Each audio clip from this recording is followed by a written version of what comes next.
I'm at Grace Church Road. I went to Waynesboro to bring this man down to this address, and now he's trying to force his way into a house. I'm afraid to move my vehicle.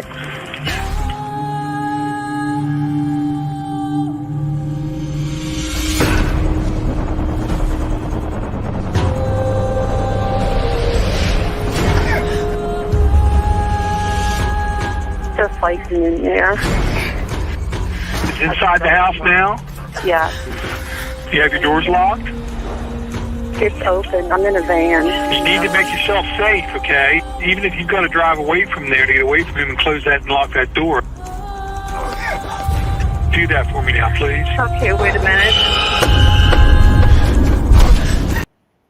Okay. Why am I always the first one? Why? I'm always the first one. Hey, everyone. Hey, Alexa. Hey, Adam. Honey, how are you? Hi, Adam. Oh, Hey. Adam did it to match me. Nice, dude. Alexa, I think you're the odd one out here now. Yeah. Hey, guys. Thanks, everyone, for joining us tonight. Obviously, Alexa's in the house. Yay. Yeah. So this is the new Deb. Sorry, Deb, that you're not here today. And Alexa is. She's just at a soccer game. So we said that we had solved Delphi and that she was going to miss it today.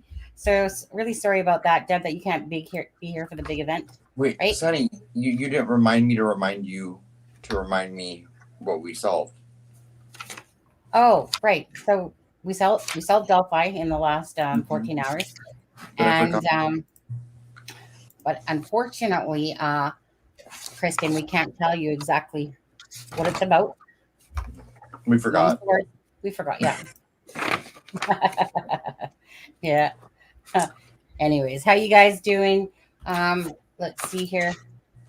Alexa, she's not feeling up to par today, are you, Alexa? No, not so. I think I caught whatever my kids had last week.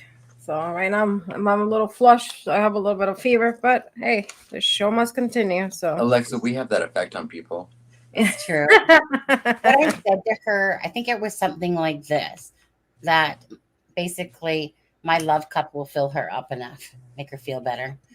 It's not going to be her husband. It's not going to be her kids. It's going to be the sunshine. It's gonna be, yeah. That I let in. Oh, let me just rhyme that. Okay, yeah. Oh shit! Deb's in the house. There's Deb. Oh yeah. Oh, no bashing her tonight, guys. Keep it easy on Deb, okay? Yeah. Yeah. Hey, Deb.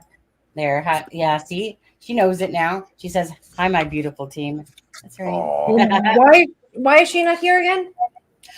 Because we told her that she was out and you were in. No. Yeah, no.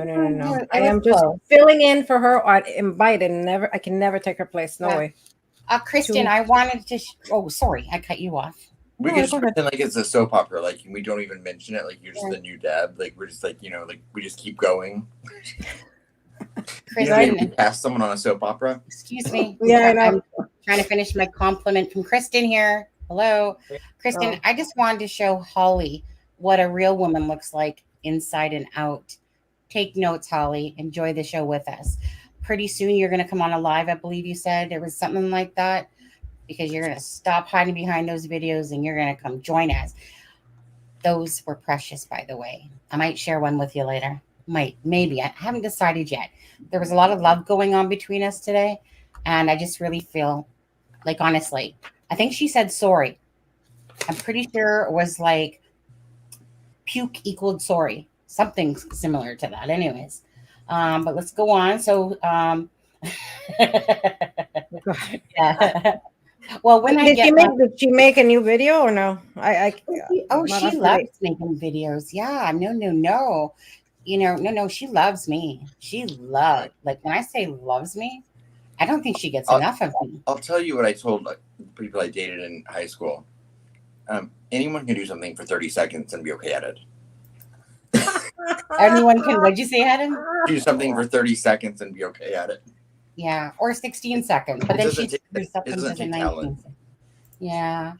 Hey, Kelly, Freckles, mama. Thank you, Kristen. She said, love you, Canada. I love you, Canada, too, but I love you more when I get my bracelets. Just a moment. Adam got his. Deb, did you get your bracelets yet? I feel like it was like Adam got like Super Express, and I know mine's Turtle Mill because it's the mill from the US to Canada. Slowest shit ever. No word of a lie.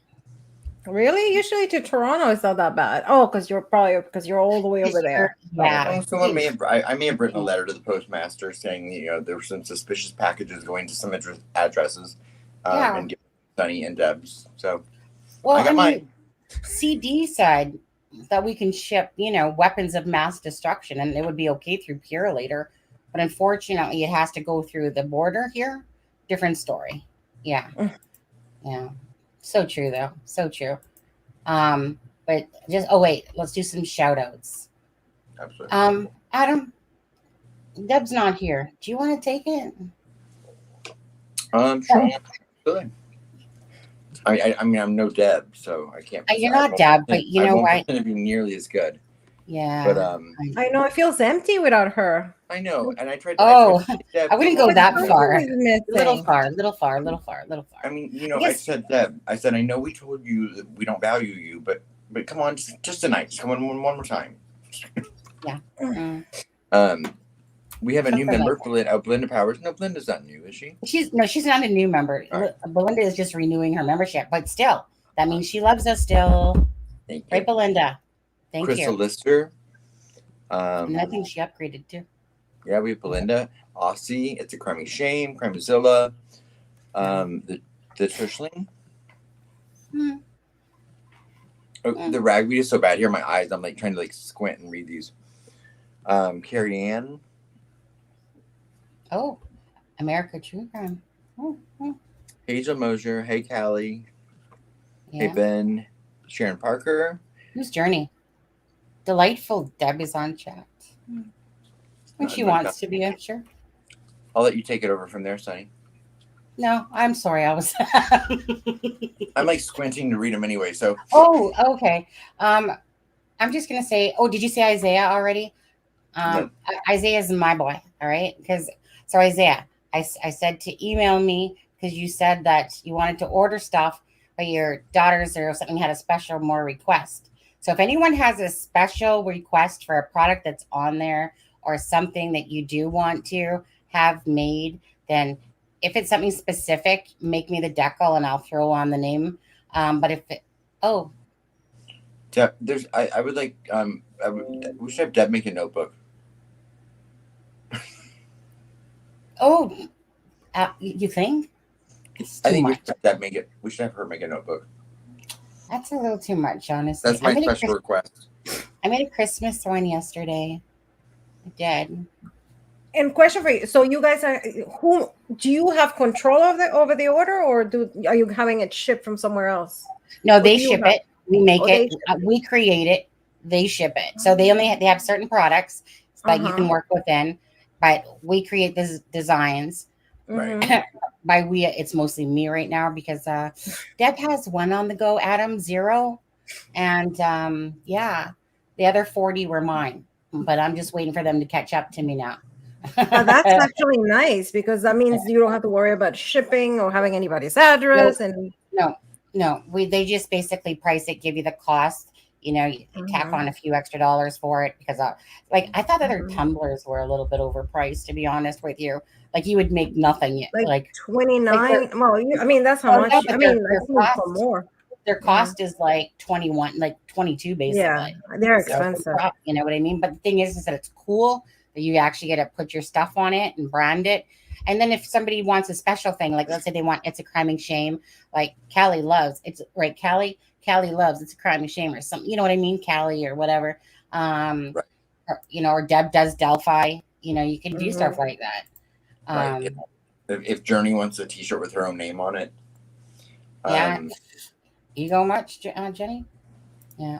And the other nice thing, the quality is, I'm assuming the quality is all going to be, great, but it takes away that aspect too. If something comes damaged or something, then because you can deal directly with that company, and it's not exactly. And Deb and I being I don't know what to do. Yeah, This is the brains and the beauty of the operation. I just want you guys to know that right now, okay? Brains and beauty. It's a little egotistical, isn't it, Holly? A little egotistical of me. But yeah, I just want to make sure that out of anyone, that my new BFF is going to enjoy this show with us tonight. She kind of thinks that we can't stop talking about her, but no. I just appreciate the fact that no matter how many times you block her, you know, she'll come in, right? So it's like, come and enjoy, spend the night with us, you know, come on a live with us, you know. She should. You know. I think she should come on a live. I honestly think so. It just depends how much, you know, like how big her balls are, to be honest. It just depends on that. But I would feel dirty. I would feel, you know, but Adam, don't worry. I got the bar soap for you. You know, remember? I think you do more than that, but yeah. I'm all about intention, and I just. Kelly, yes, so far, but I got some cool stuff on my brain. My brain's always thinking, it doesn't stop. What else are you planning to design? Do you know, or if I told you, I would have to obviously have a new case started in the cold case files. And that's not going to happen. Okay, I got it. No, I like surprises. Yeah, no, me too. No, I don't like surprises, but I do enjoy them sometimes. And I think Sunny would agree. You know, I think it'll be an evolving thing. You know, too, where like as things come in and out, it'll be fresh and fun. Yeah. I'm just looking forward to the Christmas ones. Like, you know, Christmas lasts longer than most holidays. You know, and Valentine's Day is a nice one to give things as well. But Christmas, you know, you can just do some cool things with it. You know, it doesn't matter, like dirty secrets. Who doesn't like dirty secrets? Who wouldn't like a dirty secrets notebook that you can write your dirty secrets in?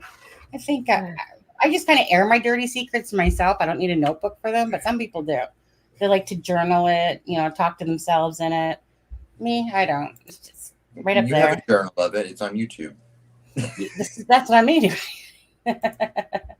Let's see. Deb, go live from soccer field.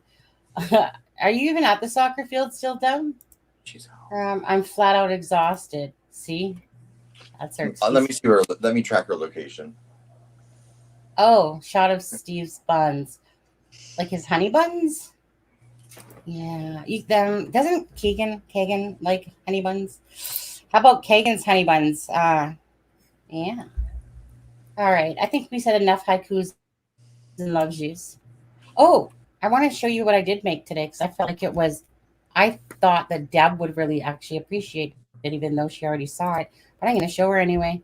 Where is it? Right here. Just give me a sec, Deb. I know that you're going to appreciate this one.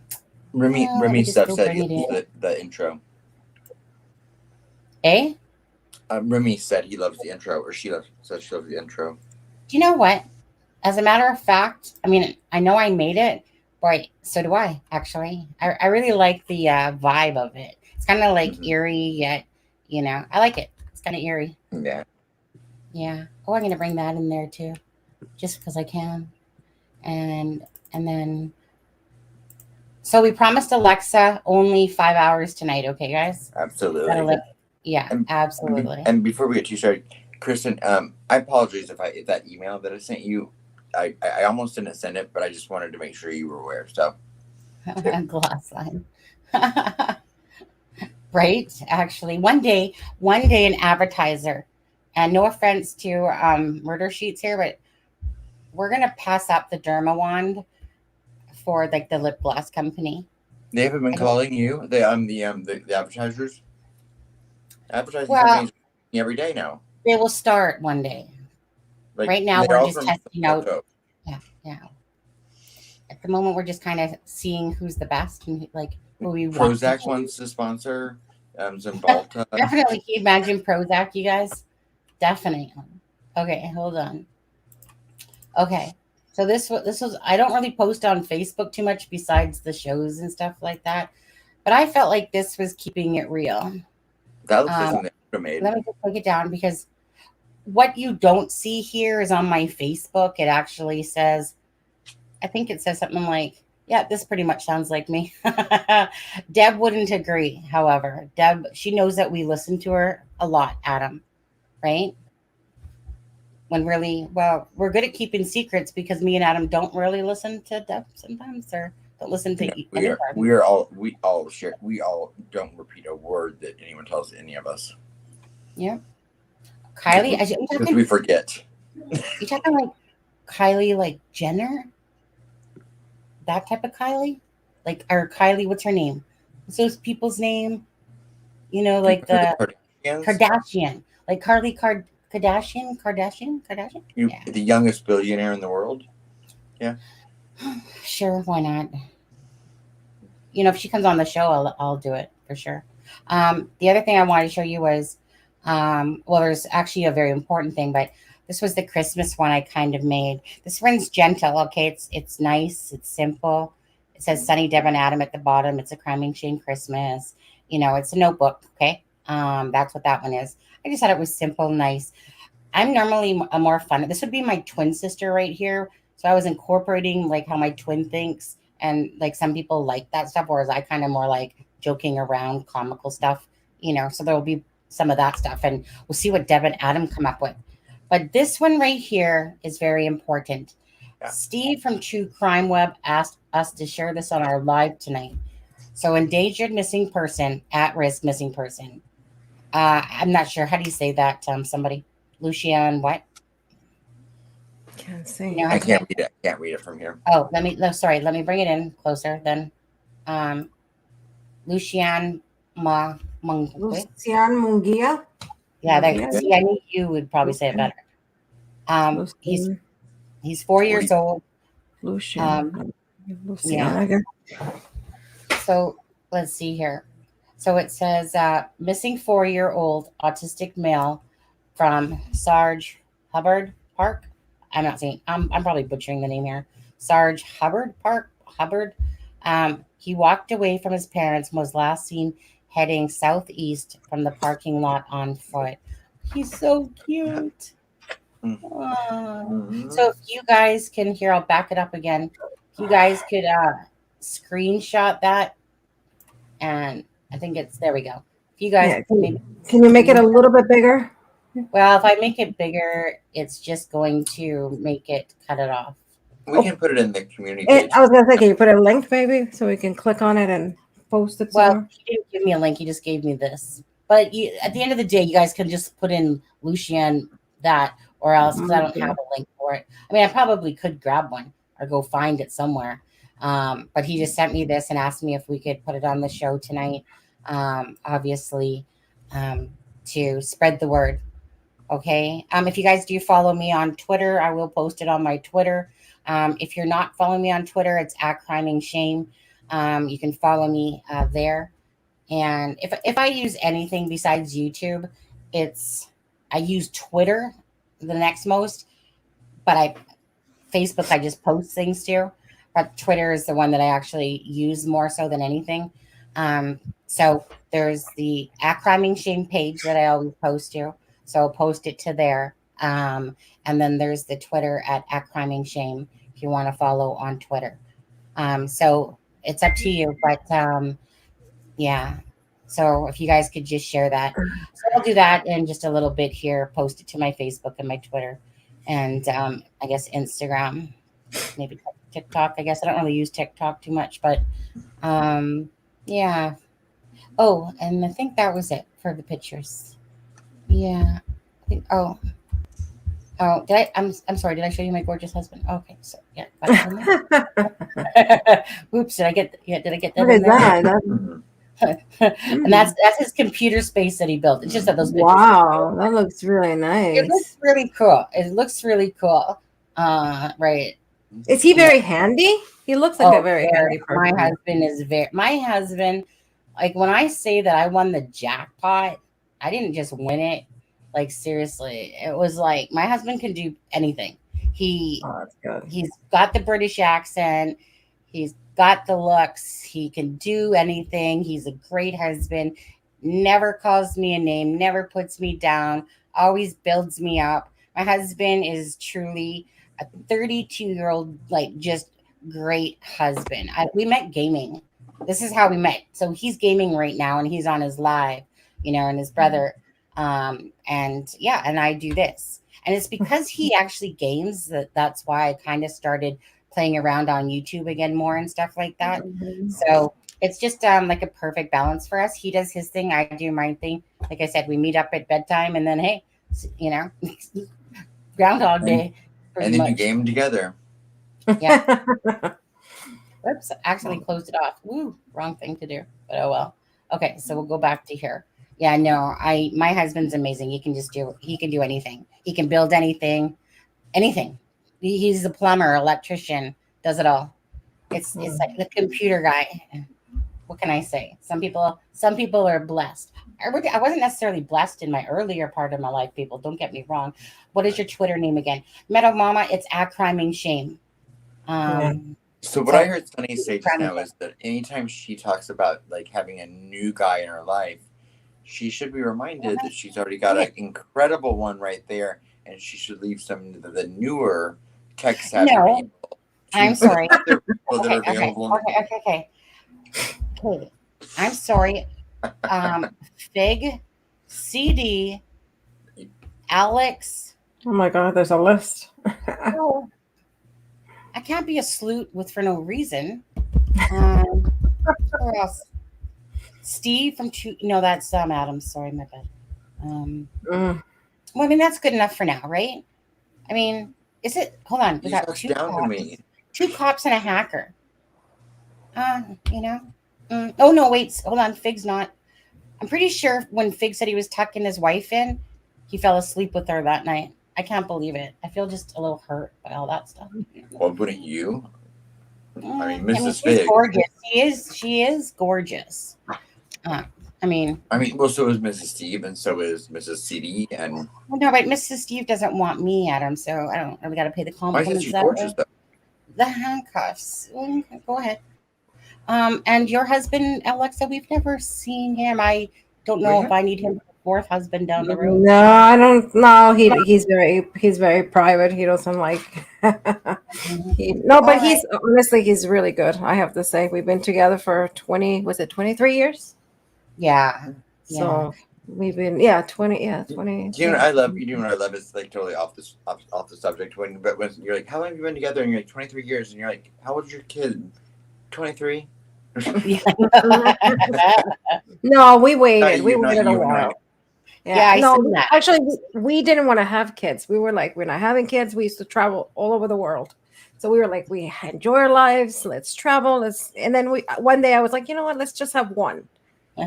We can still travel. I mean, one, it won't change our lifestyle too much. And of course, we got two. So I think that's what I. Oh, I'm sorry, Adam. What? See, even this turns. Even look at my nose. Look at the green screen's doing. Making me like a skeleton. Adam, you just disappeared and came back. Thank you, Metal Mama Michelle. Right?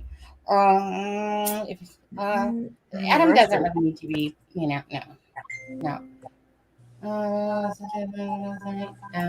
Okay, so I guess we should get on with the show a bit. Hey, Alexza, start off again with reminding everyone about who you are, what you've done. Oh my God. I don't even remember. Okay, what do? I used to be not used to. I mean, well, I did it professionally. I have to say, I did it professionally for 16 years. I was a crime and intelligence behavioral analyst. We study crime. We study crime data. And what else? Crime data. Well, we did profiling. We did handwriting analysis. We also did, that came with behavioral analysis. And the crime scene was one of the big ones. And last time somebody was asking me, and they were like, why is it so important about the data? Why do you specify all the time about the data? And usually is because past crimes usually can tell us a little bit about the future. And that's why it's so important to get to know, the minds of the criminals. We want to get in there and figure it out, how they think. So we can build an easier profile when it comes time to determine future killers. So it will be easier. So that's basically what I did professionally for 16 years. And then I retired. Well, so-called retired. I now do it, just take a couple cases here and there.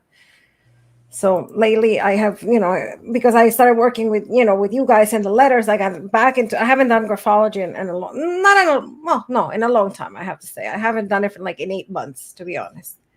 And I started doing it, and people were asking me like, "Oh, can you do it?" And finally I took 2 cases with graphology. So I really enjoy it. I really, really enjoy it. And now there are hundreds of people on YouTube, looking at everyone's letters. I know, right? I actually got an email, and they were like, "Oh, can you read, this person's email, this person's handwriting, this person's," because I think it had the O's that you said, but it's not just so clean cut that if they have it, you have to look everything. But usually that's a telltale sign that we look for, right? Like a quick sign, like when we scan a letter, that would be the first thing that we do. So just going to drop my Twitter in there if anybody wants to follow me. I just put out the for the missing for that child that's missing, Lucian. Not even going to try to say his last name. Lucian. What did you say? Lucian Mon. How do you say his last name? Lucian. Let's just call him Lucian. I forgot to write it down. What was it? Maria, something like that. Belinda. Thank you, Belinda. Keep sucking up. Oh, I'm sorry. I mean, he appreciates all compliments, of course. There you go. There you go. There. Thanks, Madam Mom. I'll follow you back. Just after I block you, I'll follow you back. No, just kidding. I'm teasing you. Let's see here. I will be right back. I'll run down and get my delivery. Oh, Copper Horse followed me. Did you hear me, Sonny? Yeah, you're delivering. Right. Yeah. I don't see it yet, but hold on, maybe it's coming in now. Nope, not yet. Oh,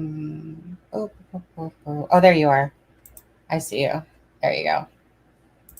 There you go. Followed you back there, Metamoma. Thank you.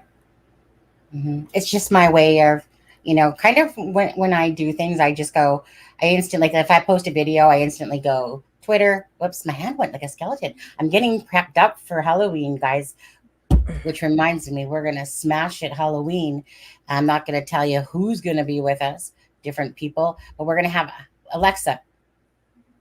I don't know. Are you going to join us Halloween, or are you going to be out with the kids and stuff? When is it? Like, when are you doing it? The Sunday before, or are you doing it on Halloween? On Halloween. It has to be on Halloween. It has to. It's on a Monday. I'll let you know some more. I might be able to join for a little bit.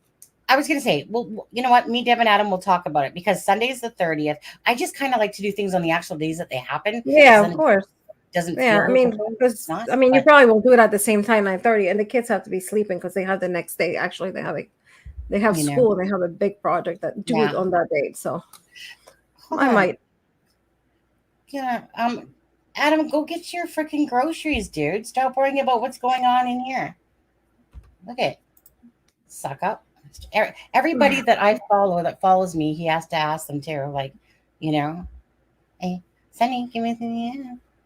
Anyways, no. So yeah, it's gonna be really fun on Halloween. So you guys, like, we're gonna dress up. We're gonna get ready to party. We're gonna have some games. It's just gonna be a fun night. Okay. Don't expect anything deep and all that stuff.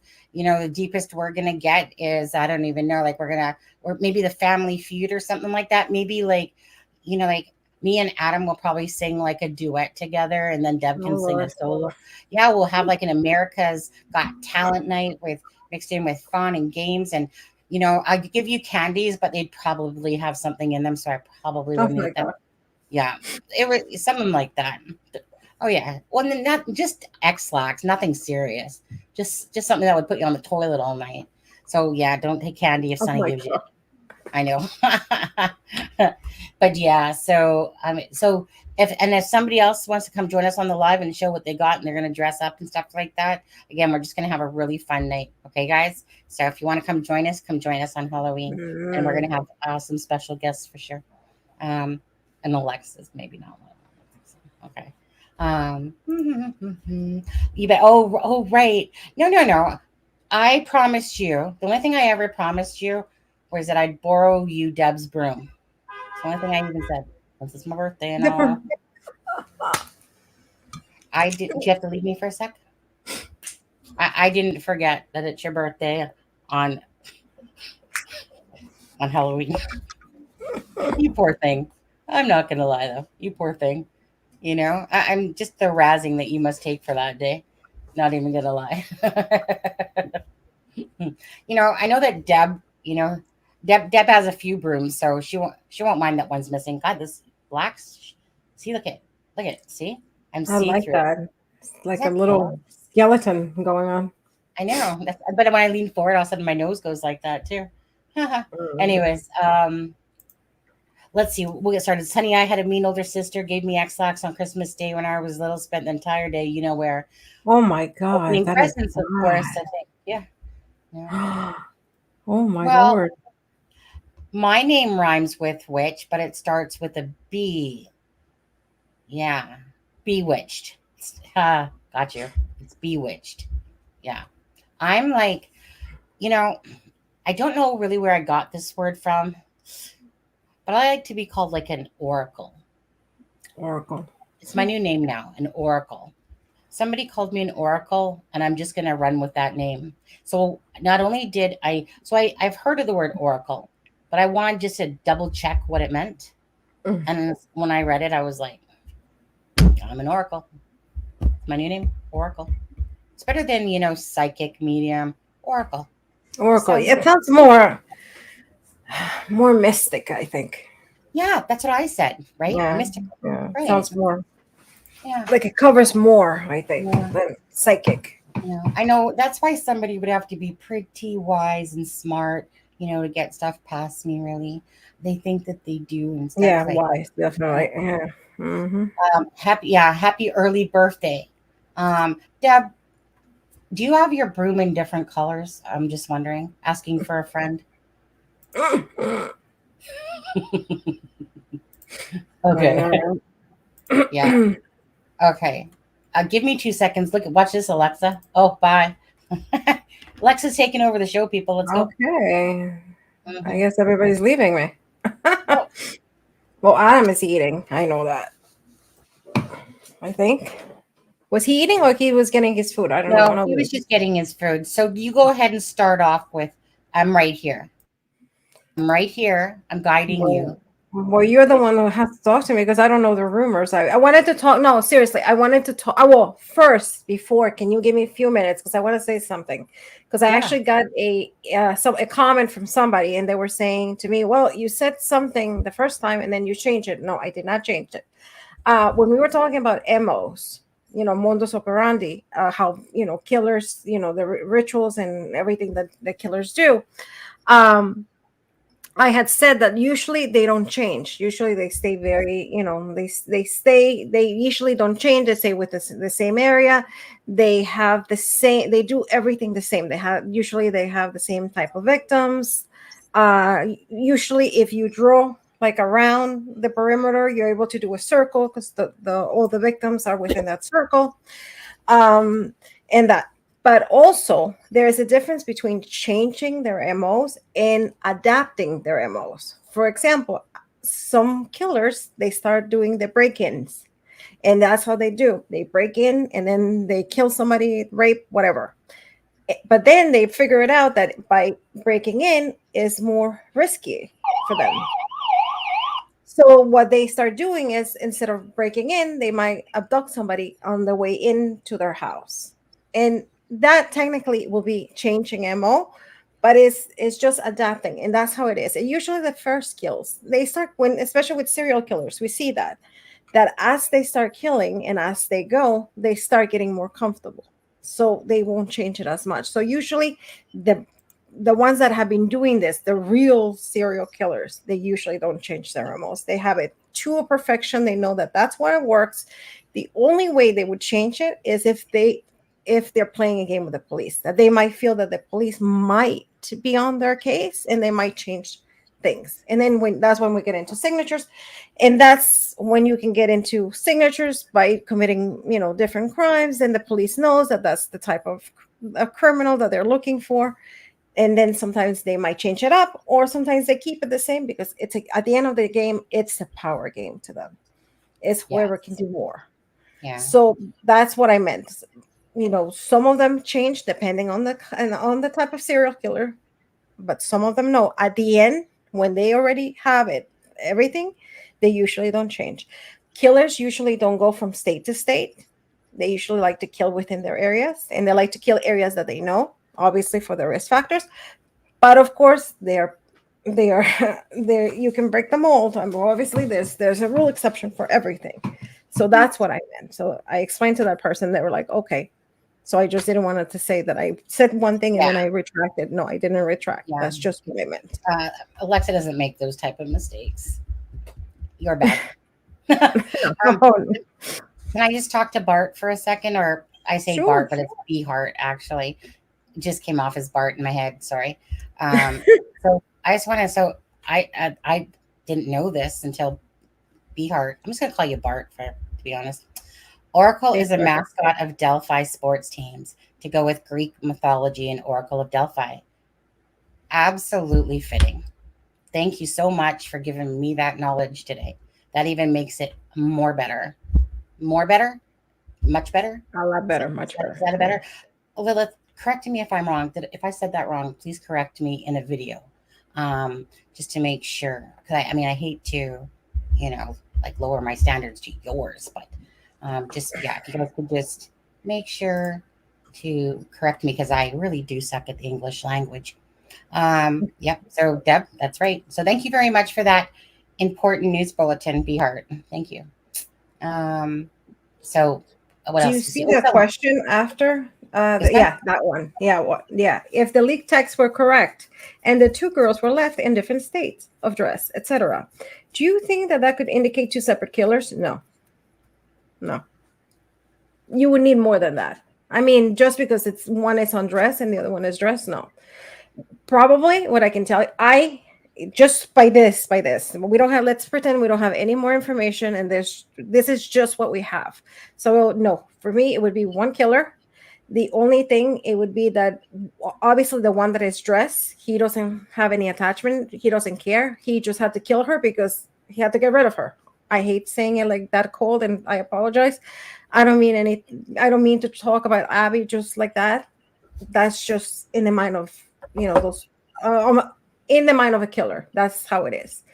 Obviously his target was Libby, and that's why she was the one he got naked for some reason. I guess that was the fantasy, that was the power trip, and that's what it was. So no, I would say this is one killer. You would need, you could obviously see if you had other things, then you can say, but in this particular case, I would say it's one killer. Maybe there were more people, but I guarantee you, and at the end, when we find out, it's just going to be one killer, one person doing the killing. Yeah. If that's what we have. So. Yeah. No, Dawn Spain, Oracle, Old Hag. I'll take Old Bag, Old Hag. I'll take whatever name comes with it, the title, to be honest with you. I just like the name Oracle, and being an Oracle of Delphi. That makes me an old hag. Well, I am on the older side because I'm past 50, like 53. And so, I'll take that title. I'm good with it. I'll roll with it. I'll roll with the punches. I'm good at that. Okay, let's see here.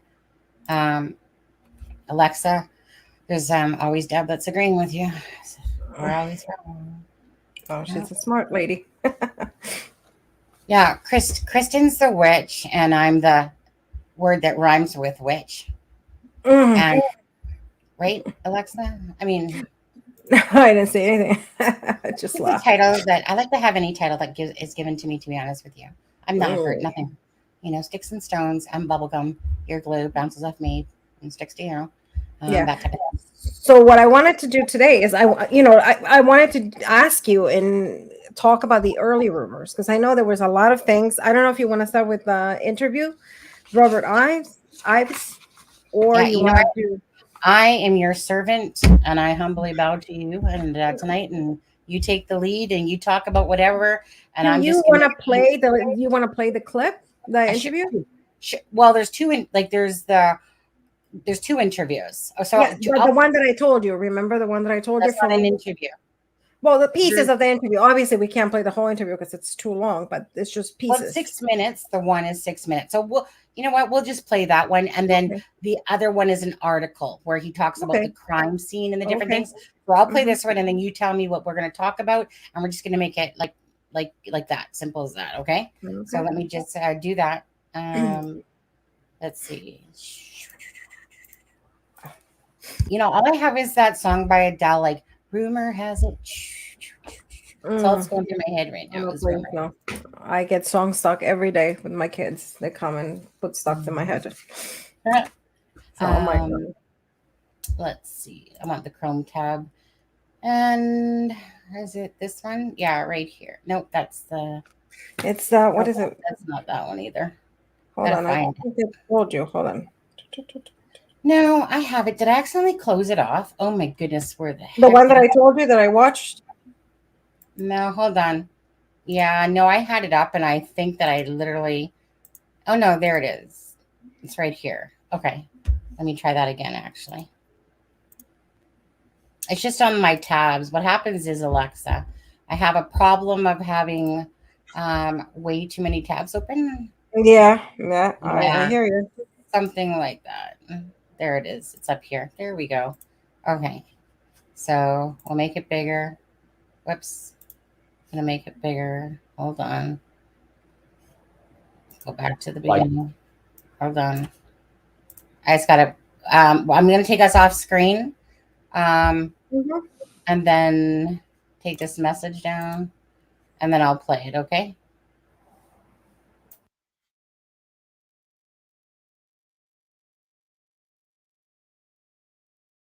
And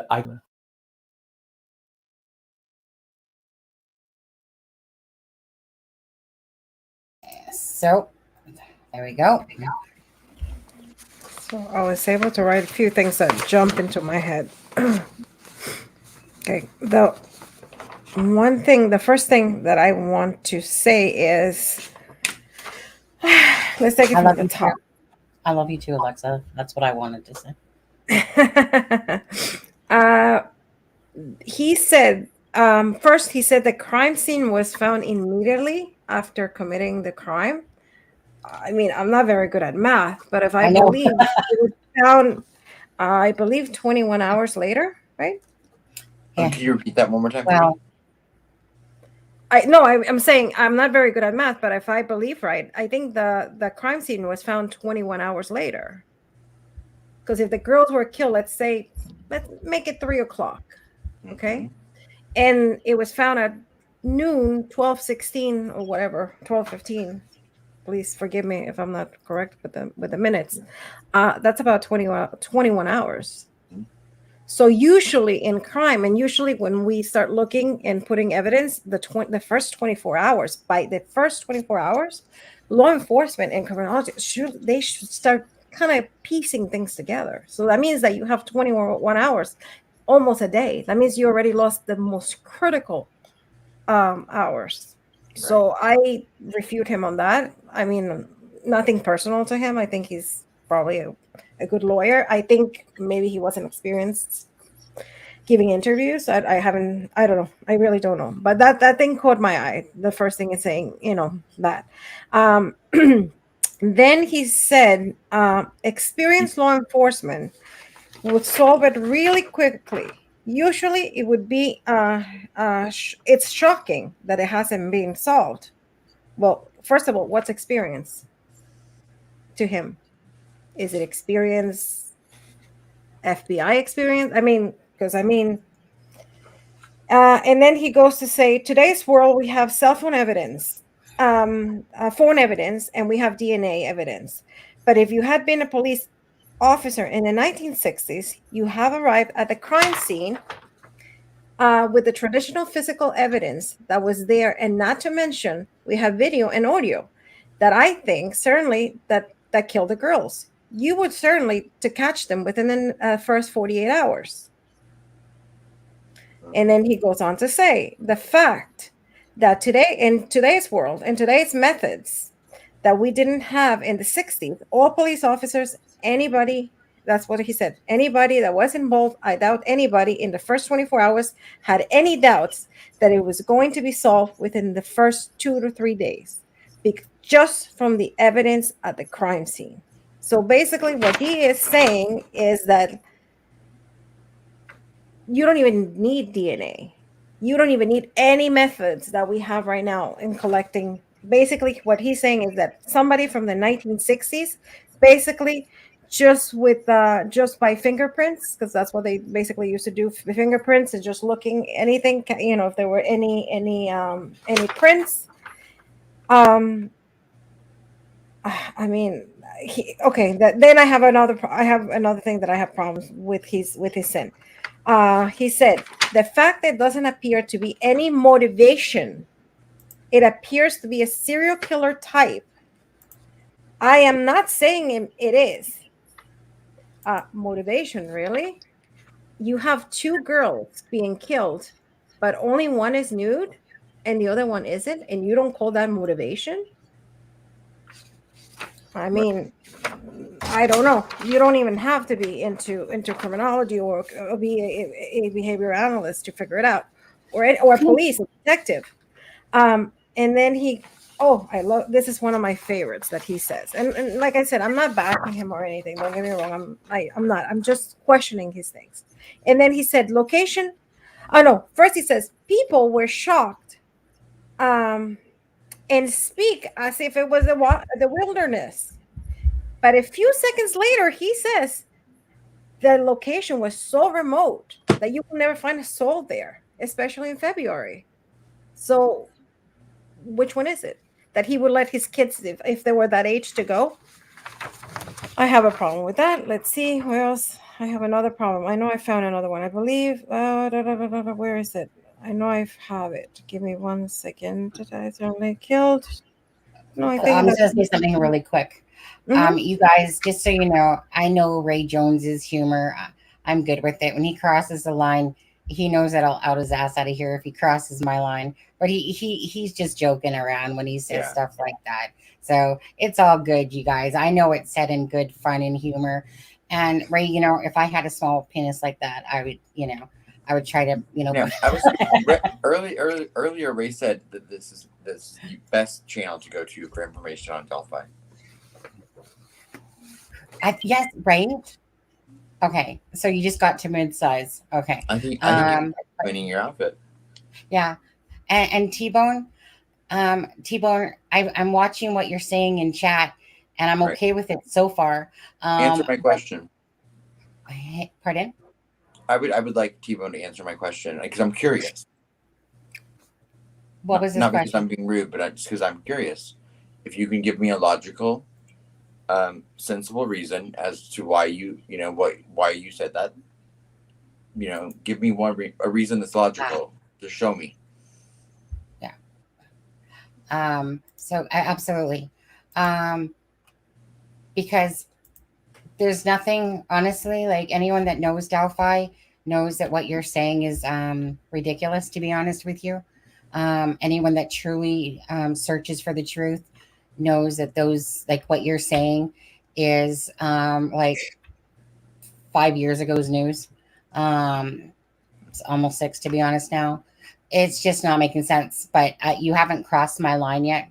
We're not here about you can think whatever you want about the family. And as long as your questions are appropriate about the family, we will answer. But we do not bash the family in here. They've been through always enough. been my question. What benefits law enforcement to not solve this crime? What benefits to not solve this crime? Or the family? Why wouldn't it? Just is the most ridiculous thing to listen to. Again, if that's your world and planet that you want to live on, so be it. But the rest of us, or a lot of us, are down here on this earth, and So anyway, go ahead, Alexza. No, I just want to say something with that. I mean, let's pretend. I'm going to tell you 2 scenarios. Let's pretend that the police is trying to protect somebody, one of their own. Maybe I can give you that. That does happen. But the family, I can tell you, they're not protecting, they're not lying. And you know why? because it's been 6 years, and that family has always, every single anniversary, every time somebody wants to do an interview, they have kept those girls alive, their memory alive for 6 years. If Right. they had anything to, almost 6 years, I'm sorry, 5.5.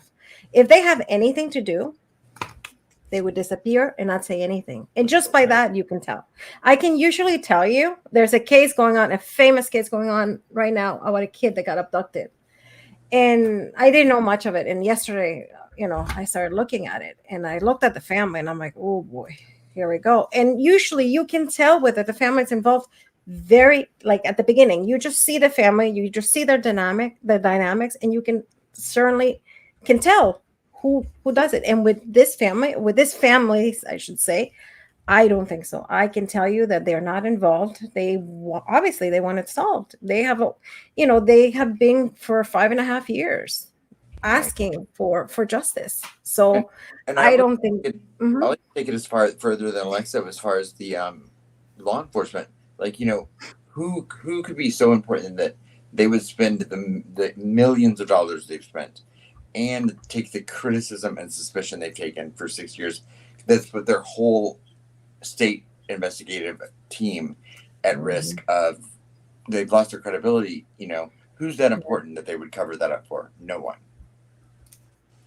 Yeah, basically they're calling them idiots because I mean, look at, who? Yeah, I don't think so. I don't think in this case, I don't think they're protecting a police. I don't think they're protecting anybody, and I think the family doesn't have anything to do with this, and the family just wants to solve as much as police does. Can I add to that just for the second? I absolutely agree with you. Now, is there people that might come out of the woodwork that are involved in stuff because there are shady people in LE and there's shady people out there regardless? Those are the people that should be worried, because we all know that there's shady cops, shady people, doesn't matter if you're a dentist, doctor, lawyer, whatever. There's shady people all over. So that's what's going to come out of this is no. So do I believe as a whole that they're even trying to remotely cover this up? Absolutely not. Not a chance. Do I believe that there's shady people that are going to get outed when all this is said and done? Yeah. Well, we'll see what happens, because we saw what happened to Judge Fouts, who should have been, disbarred from being a lawyer and what stuff. But no, did that happen? He still preaches ethics. So there's that standard. There's a certain standard for douchebags in the politics, and then the regular people that walk the earth, that are the regular citizens.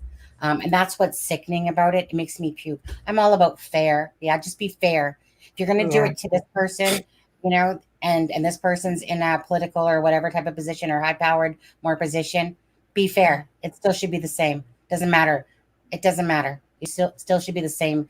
That is required of both. And it's just, how hard is it to live life by simple standards and ethics and things like? But the dirt is all around, regardless. So absolutely not to covering up by the family nor LE. Now, has there been who set it up in a above question? Has there been trouble? Dawn said it. Has there been trouble, Dawn, between ISP, LE, and the FBI? Absolutely. Absolutely. Their egos get in the way. They don't communicate properly. We've heard it over and over and over again. And if you haven't, well, then I know I have. And not just from, and this is from a high person in a position that had that I listened to the tape that said that. And so once I heard that, I was like, really? These people can't even get past their own selves because they're too busy. It's all about egos, and you know what I mean? And it's such a joke, because I totally believe in working together, right? And even as a creator, if people want to do stuff like that, to work together. But no, there has to be your trash there with your good ones, and the good ones will find the little packs together, right? Frank, right? Kristen, right? Sleuth, if you're in here, whatever. But you know what I mean? CD, Fig. So creators that truly care will find, more of a bond together than the little, channels that aren't really anything, but they want to cause and stir the pot. So it just kind of happens whichever way anyway. Birds of a feather. The birds of a feather flock together. Absolutely. So go on, Alexza, with your next. When you go back, there was a question see-through, I guess. She was saying that if Eves was implying that there was a lot of evidence left at the crime scene, does it say anything about organized or organized killer, or hints at being its first kill? I personally think that it's an organized kill, because organized kill would be that, he Plan. didn't leave anything behind, obviously. So I would say he's an organized killer. And hints about being its first kill. I don't know if you're asking if Robert Ives thinks that it's his first kill. I don't think he thinks, and I don't think anybody thinks it's his first kill. So I would say probably he had killed before, because you don't wake up one day and say, I'm gonna kill 2 people. So he probably had killed before. This is where I keep thinking the difference here is that there's a difference between the BG to me and the person that actually did the killing. The person that did the killing to me is somebody that probably did kill before. But to me, not the BG, but the other people that were involved, and in particular, one person. So I believe that one person it's not his first time at the rodeo. No, I don't think so. I don't think so. I do believe that I don't think he had killed. I don't think he has killed since then.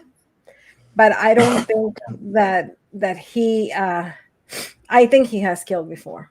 And by kill, I am almost sure he obviously has killed a human, but also sometimes we can count, animals, not for hunting, because hunting is one thing. But also when they kill them just to kill them, that is just basically murdering the animal. So we take that into consideration as killing, and that obviously escalates to humans, to killing humans.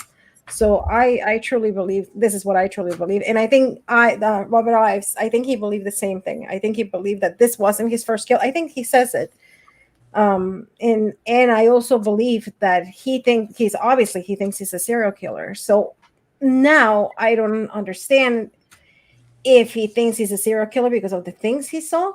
I am assuming, because I know he speaks about signatures, and I told you before, that's my biggest problem with him, when he speaks about signatures, because you cannot speak about signatures only by seeing one crime scene. You need to have several crime scenes, and then you start saying, okay, I've seen those before, and then you start connecting the crimes.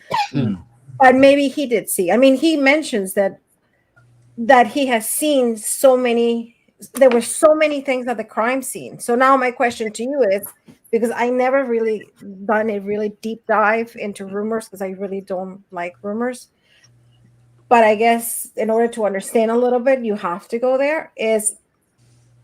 I know some people said that there were some leaked texts about what happened, how the crime scene was found, but I didn't even dare to Google it. But can you tell me a little bit? Well, respectfully, obviously. Yeah, Adam, do you want to, or do you want me to? I will let you. Okay. Basically, it was said in the text by Dave Erskine that Abby and Libby were side by side on the ground, but that Abby was had her hood up like she was on the bridge, and her hands were folded, and she looked like a doll. Whereas, so that they were side by side, but they weren't bound, he had said, and that Libby was nude, but it was like there was twigs or whatever. And also what was said was there was something said about the coroner's report in the leaks text, and then the person said, I heard there wasn't no coroner's report, and the person said, well, Becky lied to you. And that's when the coroner's report said that it was all over by 3:30, supposedly. Okay, these are those leaked texts. Mm-hmm. And I'm just trying to think of the other one I just lost in my head. Shoot, Adam, what was it just in my head? The other one. You guys help me out here. I'm just trying to think. A person's name? I'm just trying to think, because the leaked texts are easy. Actually, you know what? Let me just Leaker? Are you talking about Leaker or Dave Erskine? No, Dave Erskine. Mm-hmm. What about it? I said a couple of them already, but I'm trying to remember, because I haven't looked at them In a Okay, little that's bit. interesting. I mean, that what is it? Abby was left. Sitting up, yeah. Mhm. No, not sitting up, laying on the ground. People Oh, get that's right. that confused. You're right. Yeah. But she had her hood up, right? Correct. And so, and then, meaning it was asked if Dave Erskine said these texts, and his answer back was yes. Like when someone asked him. So, okay, so not even close. Says not that Libby nor Abby. Abby was placed there on the ground like a doll, hood up, hands folded, wearing the same clothes as the pic from the bridge. Mm-hmm. That was one. Let me just go here. That means he felt remorse. He felt remorse that he killed her. So then he left her like she's just sitting there. He didn't touch her. I'm just trying to read you exactly so that you know exactly what was said. So they were not bound. They were sorry. So listen to this. They were not bounded. They were touching, but not tied together. Abby was dressed. Libby was nude. Libby's top half was covered with leaves and sticks, almost like they were trying to cover her. And so basically, her face was covered, meaning that after he killed her, he felt bad and he didn't want to look at her. So let's cover her up. Right. Could be. That's typical. And then the person says, but you said that there was no rape. If there's no rape, there is no DNA. And then Erskine says, correct. I don't know why she was nude, but I read the coroner's report. The only DNA would be from Libby's fingernails. She fought like hell. And then the person says, yes, maybe it's a DNA that they are referring to. Please let me know if there's anything else. And the other thing was coroner's report stated everything was over by 3:30, no rape. And then it says, but I was told that the report was not released. Becky Patty told me that the families have not been told whether they were raped or not. And then he says, and she lied to you. And then it says also, Abby survived until the next day. She tried to crawl away. And that's where that piece of text stops. David, you told me okay, here's another one. David, you told me that you found the girl. I just want to confirm the second person with you was Ivan and the third was a lady. And he said, no, my sister's husband. And then we called 2 county deputies, Yoder and Darren Genicola. So that's really the gist of what, hold on. Whoever did it, here's another one. Whoever did it targeted Libby for sure and knew what they were doing with Abby. It was personal with Libby. Yes, I heard Libby had most of the injuries, but it could be that she was trying to defend Abby. She was bigger. Libby's head was an inch away from being completely taken off. Abby was stabbed in the heart and artery in her neck. Okay. Hold on 1 second. Hold on. Abby was stabbed. In the heart and artery in her neck. Wow. You know how much blood that produces when shouting, especially when. Okay, Abby was down in the neck. Okay. And Libby. Libby's head was an inch from being taken decapitated. Well, I'm saying decapitated.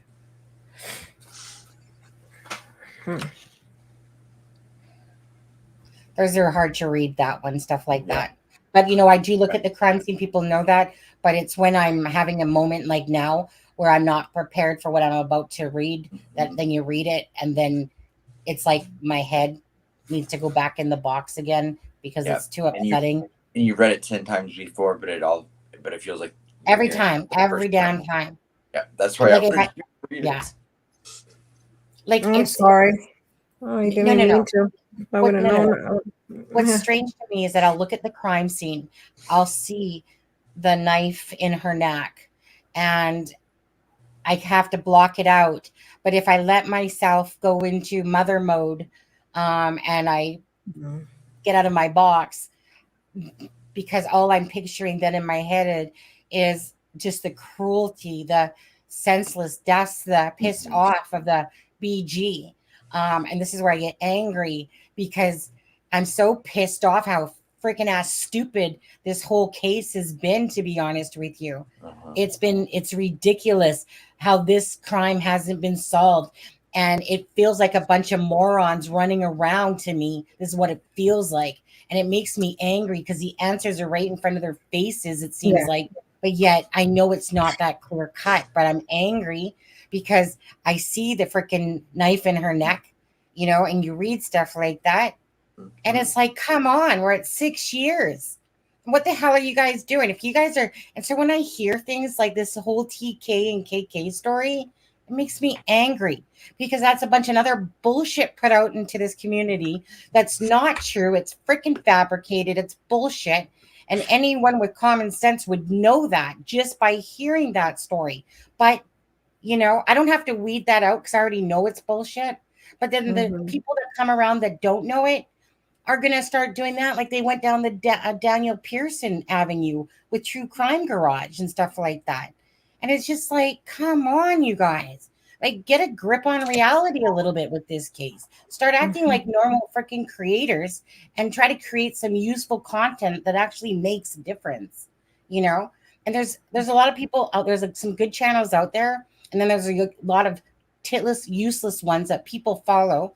And then they believe in all these stupid rumors and bullshit. And yeah, it's frustrating.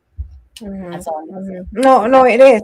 But to be honest with you, and I think, saying what you're saying right now, because I never went to specifics, I truly believe that this has I think the problem with this case, it's at the root. I think the way they collected evidence, and I think because obviously, and he's not the first one saying that there was a lot of evidence at this crime scene. So if there's a lot of evidence, and obviously he thinks that there's DNA, why hasn't the case been solved? So I personally think that it has to do with incompetence. I think somebody made mistakes. Absolutely.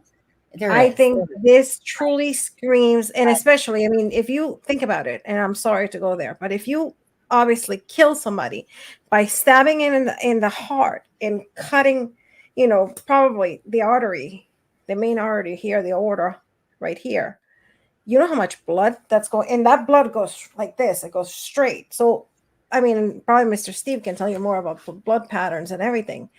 He has to get something on him. There's no way. Some blood had to go on him. Absolutely. And he had to leave something behind. And Libby, killing, doing the cutting, the almost decapitation. The amount of force that, even if it's a sharp, but the amount. So by doing that, same thing, hairs. You're going to tell me that he doesn't have any hairs in his. So I personally believe, I kind of suspected it, but I truly believe that it has something to do with incompetence. I think somebody. Absolutely. I think obviously the terrain doesn't help either. I know that we know that, but this thing is that it is what it is. But the thing is that every time I turn around, it just feels like more incompetence. I'm kind of hoping this time that they're getting their shit together, But if I hear that TK and KK are the line, then that would tell me that they are going to blow smoke up our asses and take the easy way out. If it ever comes out that it was TK and KK and that's it, kiss my ass. Kiss my effing ass on that one. It won't be true. It's bullshit. I know it's bullshit. And that's what it scares me. I don't want this joke of a little story to turn into, well, you know what? We got some people. We got someone. So, woohoo, good for us now. Finally, 6 years later, we've solved it. Bullshit. That's what I hear. That's bullshit. I know it. They know it. PG knows it. They know it. We'll all hear what comes out in court if that's the case. Yeah. And we'll be able to decipher that pretty easily. Yeah. To be honest, the crime scene is hard itself because think about it. And also like I was telling you guys before, is this particular crime has 3 crime scenes because obviously they were abducted in one place. That's one crime scene. They were killed at another, even if they were moved a couple feet. So you have 3 crime scenes. And you're telling me that in the 3 crime scenes, obviously I give it to you. Obviously the terrain, it's outside, leaves, there's animals, and also there was a lot of people, a lot of volunteers. We don't know if when they came in, if they were trying to maybe touch, by human nature, even if you know they're dead, you always reach out. So maybe the contamination, people, walking in. Oh, there it is. The people Yeah, walking in. absolutely. I agree with So Kristen on this one. Like this is exactly what what did you say? happened I think to they me. screwed. And we did hear that rumor as well, Alexa. I Yeah. fully believe this. I believe Yeah. that they screwed up the crime scene this way, that it was contaminated, that you had partial this, partial that, whatever. That I, according to the tape that I heard from somebody in a high power position, he said that they do not have DNA. I don't That's think what so. he said. And I don't I believe don't so think so. either because of exactly what Kristen said just here. Yeah. Yeah. And sadly, from the multiple mistakes of returning the dogs back to this stuff, Kristen, Yeah. to the continuous stuff that they do. Doug Carter coming out and saying, "Oh, I think we missed something in the start. We probably, oh, you think? You think? Like, I mean, I love Doug Carter. Don't get me wrong. T-Bone, Doug Carter's a good man, dude. Okay. But he's not the one that's, Doug Carter's ISP, like he's the leader in a sense, but he's not the leader of the case. He wants a case solved, but Yeah. Theo Yeah, and but all he's of the superintendent of the. But for example, like they never closed like the bridge, and they never did any forensics on the bridge. I mean I never seen pictures, or I never heard anybody saying that. Doug Carter said that the crime scene began on the south side of the bridge, Okay. extended all the way to where the bodies were found. He Okay. said so it was an incredibly large crime scene. Yeah, of Yes. course it is. Of course it But is. they never taped it off at the bridge, which And that's a mistake because that's probably, even though maybe they were they were contained properly. Right. Well, I mean, But sometimes that's it's a struggle. I mean, the bridge itself had been contaminated more. Like, I mean, everyone, tons of people had walked across that Yeah, Of before course. it got there. So, T-Bone, I'm not going to try to convince you this, dude, but you are so on the wrong path. It's almost, I don't want to say embarrassing reading it, because obviously you have your thoughts, but for me, it's like it's so off the beaten truth. Maybe you should go back to ground zero and start with Garrett Kurtz. Actually, start with Ron Logan's Land and go back to the root of it. Go back to the earlier things that were said, because in all honesty, dude, I don't know where you're getting your information from. If it's from another channel that's spewing that stuff out, but no decent creator out here is following that pattern, because they know that that's not even remotely close. But I did say to you in the chat, I thank you for answering my questions, and I did say we disagree, but I think we all want justice for Abby and Libby, and I think we all pray for that. Right. And I think we can all, agree to disagree. And even if people have, like I was telling you the other night, even if people have different opinions, I think everybody has to respect each other. Yeah. And at the end, whether they believe that or somebody else believes that, I am sure he wants this solved. So it doesn't matter what it is. Of course. It's just the matter of what you think is. Yeah, of course. Using words like "I only look at facts" is implying that the information you're saying is facts when it's conjecture. Nothing is facts in this case. Because we're going by rumors, we're going by things that we don't know 100%. And even the stuff the police said, they say one thing one day and then they change it the other day. Right. So I question everything, I think, 10 times in my head. Well, how about you, Sam? Say that again. What part? What? I said I question everything and thought I have in my head about this case. Absolutely. 1,000 times. Absolutely. So I never stopped questioning it. If I was somebody that was looking to invest their proper time into this case, because there's a difference between surfing and riding off of people's crap or doing shit yourself. I believe in doing shit myself. And then if other people can help me along the way, give me information to add to that, because they're caring as well. Like, unlike Adam, he likes to hog his stuff, right? He doesn't. No. But anyway. Yeah. But if your IQ level is that much higher, then good for you. And maybe we will learn someday to achieve your level of IQ. Thank you. It's from my IQ level. Please don't. I laugh enough at my own jokes, honestly. But anyways, so my thing is this. I would take your freaking pie chart, whatever you want to call it, your circle, your puzzle piece, whatever you want to call it, and input the things that you know are true out there, right? The things that have kind of come out of Lee's mouth and whatever. You don't have to necessarily sit, but that's going to be your strongest source of information more than anybody's, obviously. So when we hear things about the crime scene, or we've seen the unredacted version or the redacted version of the interview of Ron Logan's thing and whatever, still take things with a grain of salt, but put a little bit more emphasis on those. So when we know and hear that there was a cell phone ping, for instance, at 2:30 in the morning, we know that this happened. So that should be in there as well when people are thinking of things.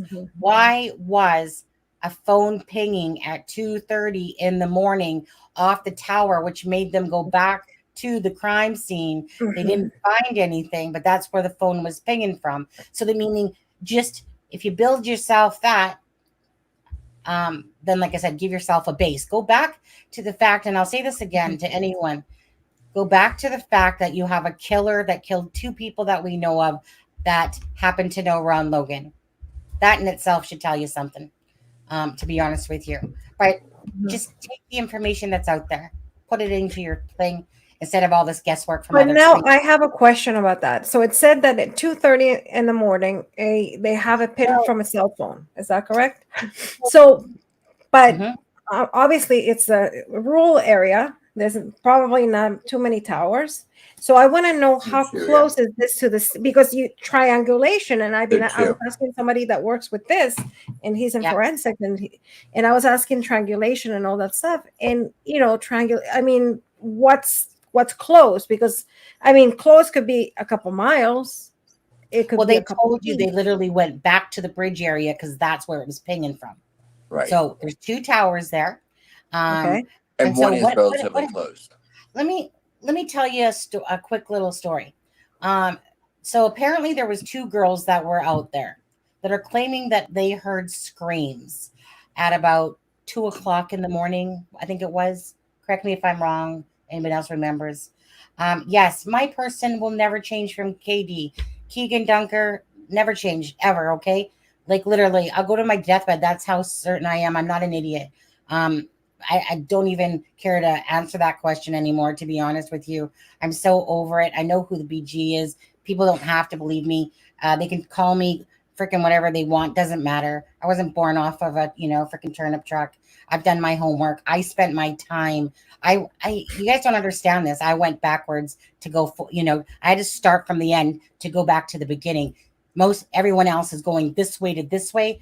I started this way to this way. Doesn't matter if you don't believe me. Don't care. It gets old. I don't got to prove it to anybody.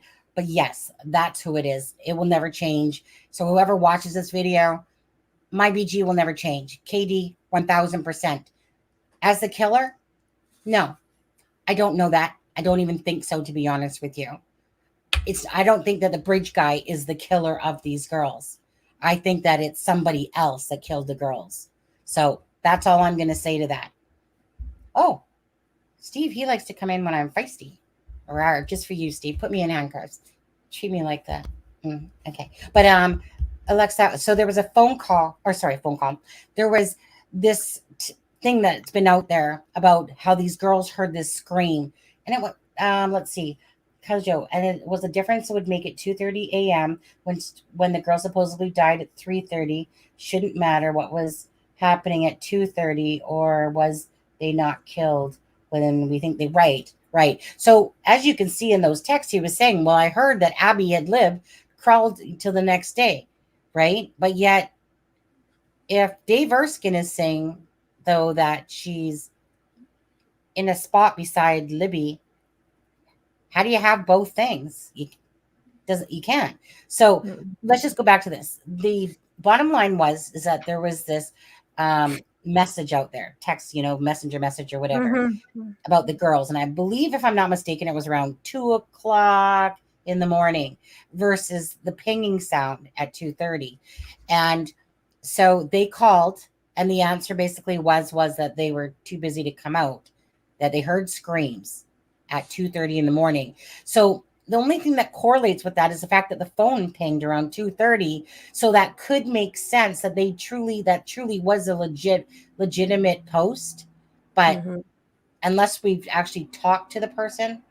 I've seen pings as close as 200 feet, right? 200 feet. Yeah. So they could have, like, I have my own thoughts when it comes to what happened, and I haven't reined those in because it's never been, I don't like to waste my time on what I deem as useless things that don't matter. So a lot of that stuff doesn't matter to me because it's more of what people are leaving behind on their Facebooks and what they're speaking out of their mouths. That's what matters to me. So I don't invest my time besides to look at pictures of crime scene to understand somebody. Most people are still going around doing, what was the timeline? Makes no difference to me, honestly. A little bit, Well, but no. it does. Well, I mean, for example, for me, I have never heard this before until today. That the screams that somebody heard screams at 2 a.m. I had never heard that before.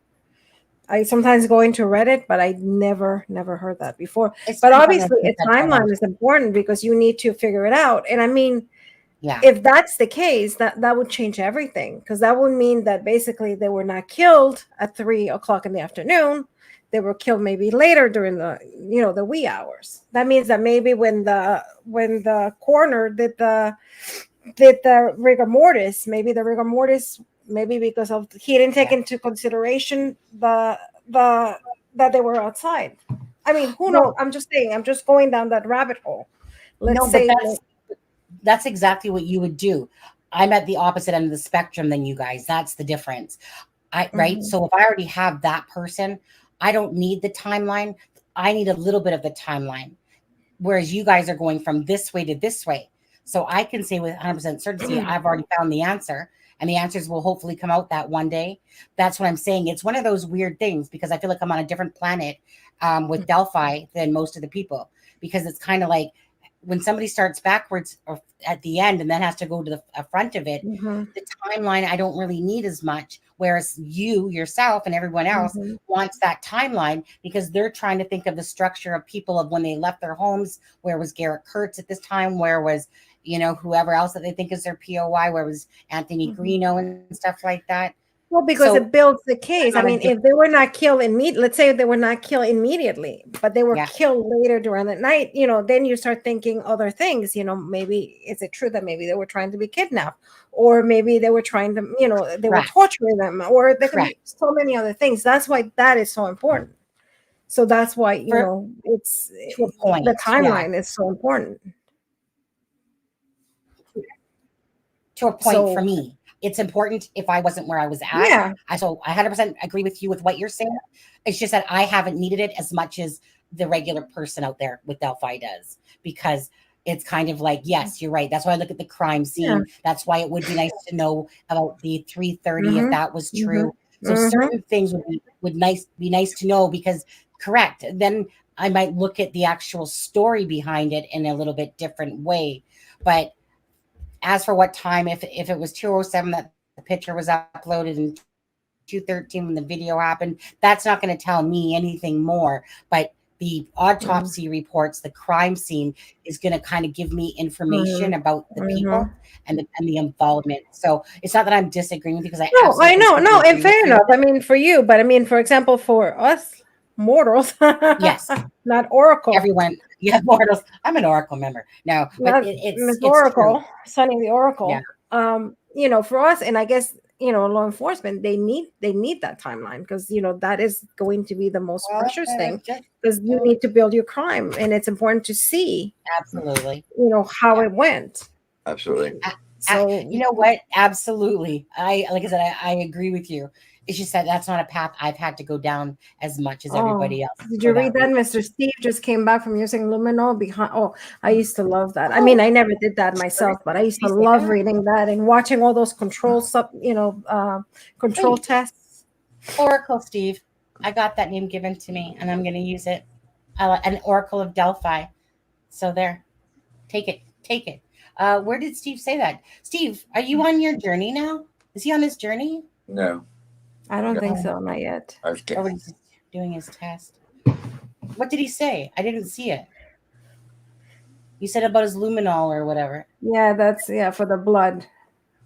I believe he's doing some control tests, I guess, with the Yeah. blood, trying to figure out. There he is. Whoops. Yeah. That is so fascinating. And then how they start measuring everything and the blood splatters, and then you can tell if it's a left-handed person.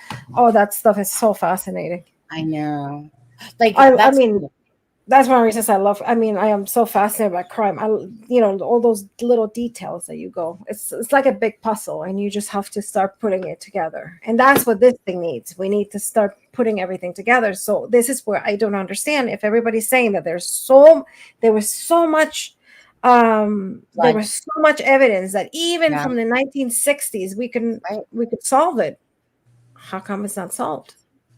Yeah. So I guess my only conclusion, because I don't believe that corruption, and I don't believe the family.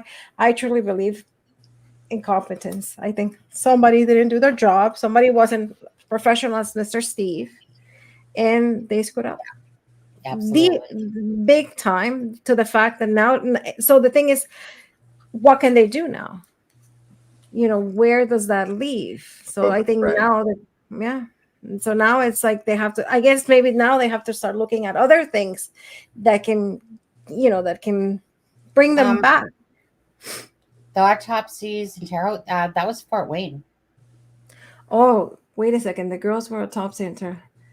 It was Fort Wayne. What was it? See, I've heard both, but that works in that industry that knows the Delphi. So I'm not sure, because she specifically said Fort Wayne, because she's literally in that environment. Yeah, I knew that Barbara McDonald was very adamant about it in the Down the Hill podcast. Yeah, but it was in only because in one of the initial press conferences, like one of the ones they did outside.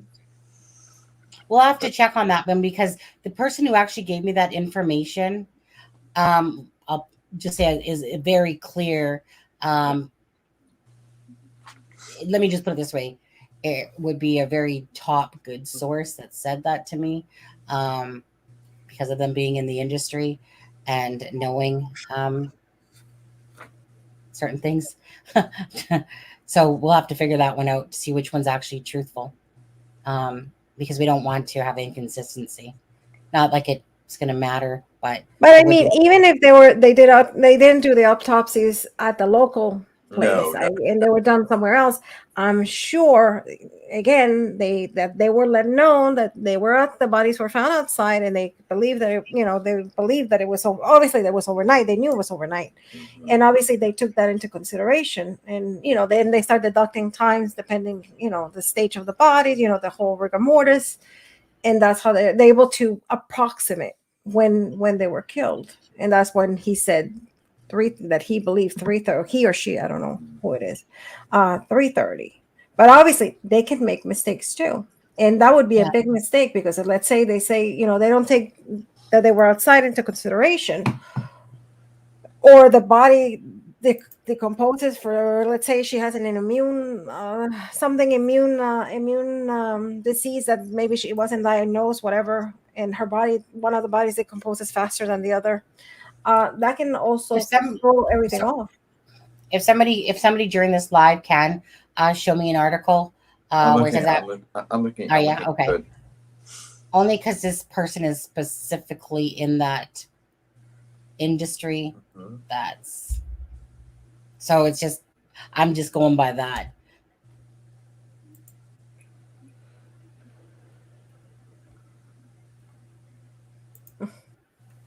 Yeah. So. Okay. I have sat in a room full of Alexas and analyzed.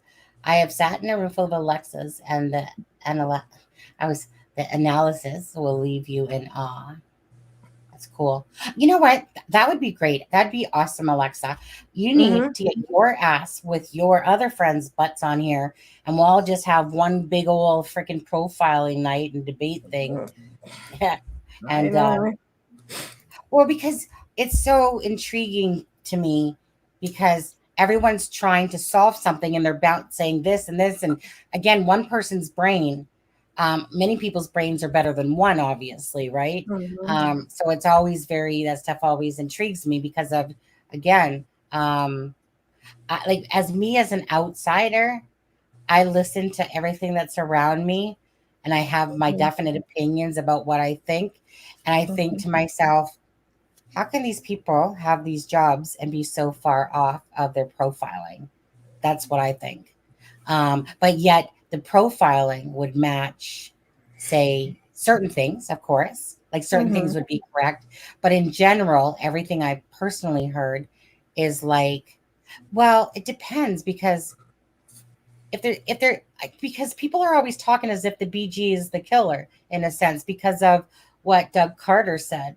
Now, I think, like I said, that's probably going to come to fruition a different story to me because they use the word they. There is they. I think it's pretty obvious that one person couldn't complete all this. So if you're profiling the killer is one thing, but the BG, if you don't think that the BG, like myself, perhaps is the killer, that's two different personalities now. So if I'm looking at it maybe from the killer perspective, I'll have to actually go re-listen to that because the BG to me is not the killer of the girls. It's somebody else, but that somebody else would be that dark, probably stereotypical person. I mean, I think it could. I mean, I think law enforcement is saying it that the BG, he is the killer, and I think they also believe that there was somebody else involved.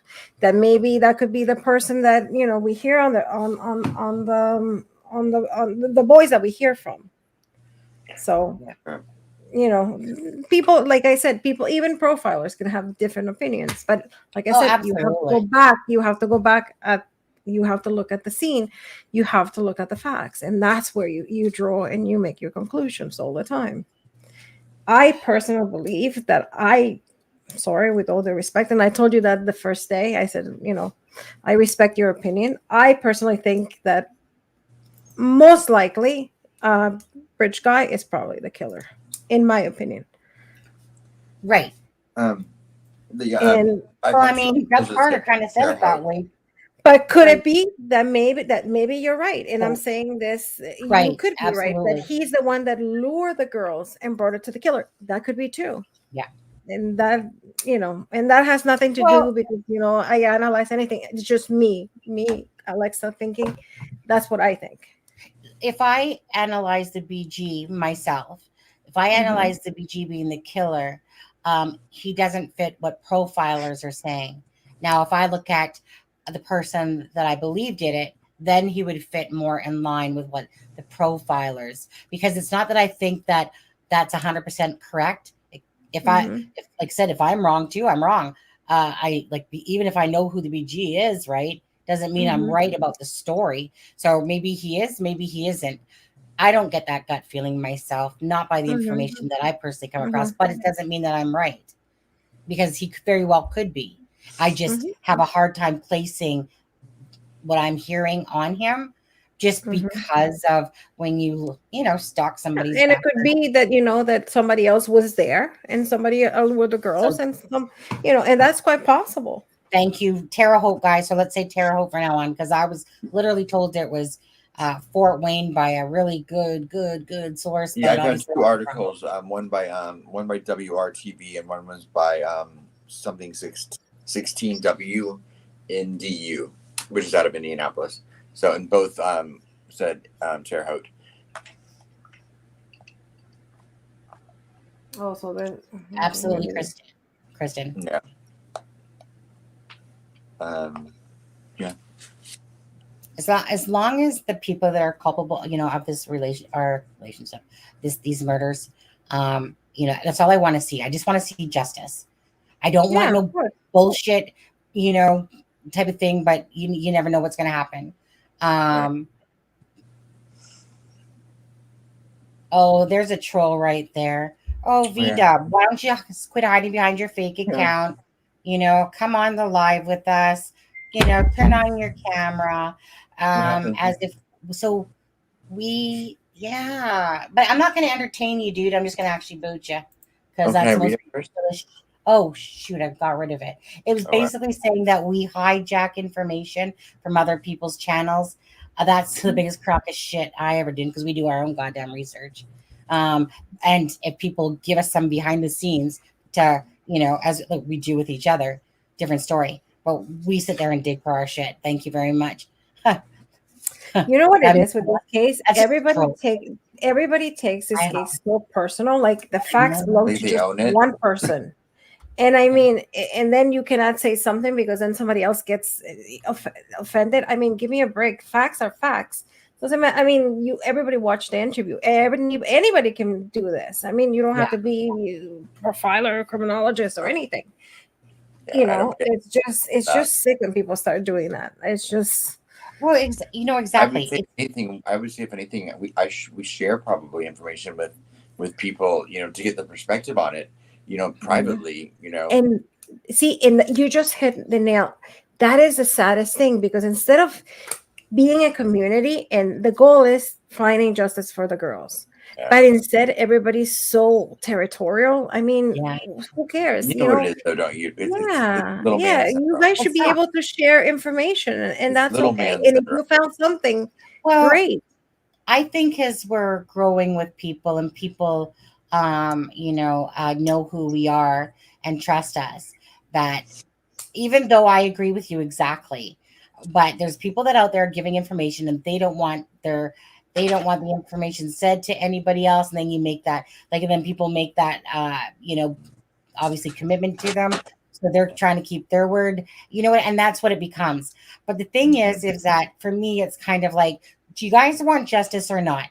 Either you can hide behind a camera, an account, you can hide behind, or you can step forward and truly want justice for the girls. But, that's just me. I'm not built the way to hide behind. This is my account. My Sunny Austin account is my Facebook account. It's I don't want to say it's my only account, because I built a couple throughout the years, but I don't use them. But I just mean, I don't hide behind shit. I am who I am. I keep it real. But there's a lot of people out there, and I get it. Some of them have the struggle because they live literally in the area of Indiana during these places. So those people do need to protect themselves quite a bit more. But most people here, a lot of people are very passive, and they want to give information, but they don't want you to give it to anybody or let them know and stuff like that. So that's where that all comes from. Whereas me, as we're growing, 269 watching, as we're growing as people together, we're more apt to share the information, because I know this, Alexza, that I know that if certain creators pulled their crap together, like when I say crap, I'm talking about their pieces of evidence and facts that they have, we could solve this. We don't even need them. They can go do the arresting part, and we'll just solve it for them, because obviously they can't do it in 6 years almost. But I know we could, because I know with the information that certain creators have and ourselves, that we could easily sit there and figure this out, no problem. I strongly believe that, because there's a lot of smart creators that are even in this chat. But also at the same time, law enforcement, even though they made mistakes and everything, we have to give them a little bit of credit too. Sometimes it's not as easy as we might think. No, but right?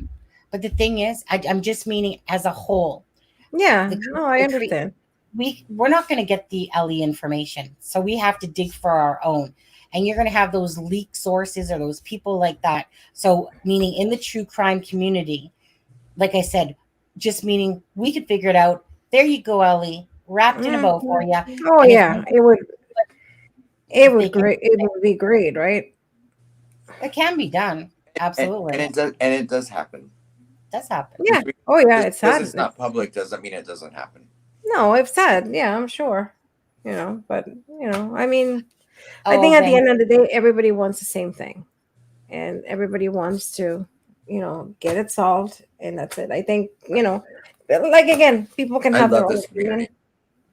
Yeah, they are. Some of them are just out there. Anyone that cares about Libby and Abby, I have love for. Yeah, I think at the end of the day, that's what it should be about. It's just the girls finding justice for the girls. Justice. And whatever that word means, yeah. Justice meaning, finding the persons responsible for this heinous crime. That's the goal, right? Absolutely. We want to see this person pay for what get a trial and and hopefully rot in jail, or no, I want him to sit in jail. I want him to sit in jail, and hopefully he, they don't like people like him in jail, and well, I shouldn't say jail, prison. So hopefully he will get his Alexa, justice there. Mm-hmm. just quickly, just because Deb sent it to me, let me quickly pull up the screen here. I apologize, but No, please don't. Did I know I pulled it out into a bigger one. 1 second. Oh, you guys, stop me from having too many tabs open. I don't want that one. Just make sure you put the right one. Yeah, I'm going to cancel that. I'm just going to hit screenshot on it, I think. I got literally like 20. Well, no, I can't do that. Make sure you don't put a picture there. I know. Just maybe let me close off some tabs. Maybe that would help. Just a little, just a few. I'm just trying to narrow it down to at least 10. Okay, that can get closed. That can get closed. Twitter, you can get closed. Okay, I got one open for Facebook now. Okay, nobody messaged me. And then I'll share the screen again. Yeah, it's a very passionate case. It's a very passionate case, and there's a lot of useless people in it as well. Of this case, a lot of useless people that absolutely bring nothing. Lilith, you know what I'm talking about, don't you? Those people. Hey, my thing keeps making my nose black on the top. But anyway, Lilith knows what I'm talking about. I'm so glad you're watching tonight because so meaningful. Don't you have a live tomorrow or something, Lilith? By the way. Oh, tomorrow the 13th, right? Yeah. I think that this Lilith. Correct me if I'm wrong here, but I'm pretty sure it should be got like tell me lies, tell me sweet little lies. But in your case, it would be like tell me lies, tell big little, like big lies. In fact, actually, just make up the stuff. You're really good at doing that, and that's where I just found I was connected to you.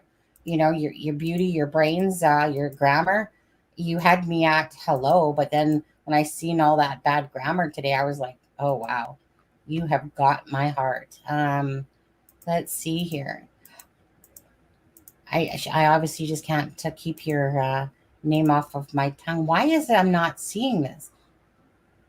I have one Facebook open, and it's showing something completely different. Oh. How did I get there? Oops, closed off the wrong one. Deb, sorry about that. Well, this is taking forever now, isn't it? You got the brains. Definitely. Yeah. I was too busy closing off all those Facebooks. Okay. This is what happened when Deb shares. All I wanted to do was download it, not sit there and open it up. And then I have to open it up in my Facebook here. The reason why I hate doing that is because I suck at Facebook. And so next thing I know, it's like, oh, here's my Facebook account and my friends list on it and stuff like that. And, it never fails. That's why I hate using it. Okay. Share. There we go. Hold on. Okay. Yeah, we're on full screen. So it says, we are saddened to report that the CCPD and the FBI have notified Quentin Simon's family that we believe he is deceased. We have named his mother, Leilani Simon, as a prime suspect. Wow. In his death, in his disappearance and death. I can't stare at this poor child's face right now. However, no arrests have been made and no charges have been filed.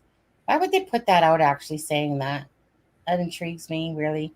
Why they would say, well, we don't know yet if he's deceased. Because they want it's a tactic that they use. Yeah. Chief Hadley will hold a media briefing tomorrow, time TBD, to give more details and answers and answer questions. We'll not be making any further statements or answering any questions until that time. We know that thousands of people around the world will be heartbroken by this news. We share yours. Oh my God. This is the case. Remember that I told you at the beginning that I told you that I was looking at, that I wasn't familiar, and I told you that the family member was involved? This is the case I was talking about. that I told you at the beginning when we started talking. Yeah. Yeah, It was obvious. Yeah. Yeah. Poor little boy. I mean, Jesus Lord. And probably the boyfriend is in it too. So just saying. look I at usually that. don't like accuse anybody, but Look at that gorgeous boy. Isn't he so cute? Like you know what's bugging me right now is that I'm looking right through his eyes and Yep. I'm reading his aura. Because that's what an oracle does, by the way. Reading the aura, and he's such a precious child. He's just so cute. It's so disturbing and disgusting. Okay, I'm pulling it down. Can't stand staring at that stuff anymore. No, thank you. That's heartbreaking. I hate it is. seeing that. Hate seeing It that. is. You know, it's bad enough when you have to stare at Libby and Abby, and then you have like Mhm. this tot. You know why? Mhm.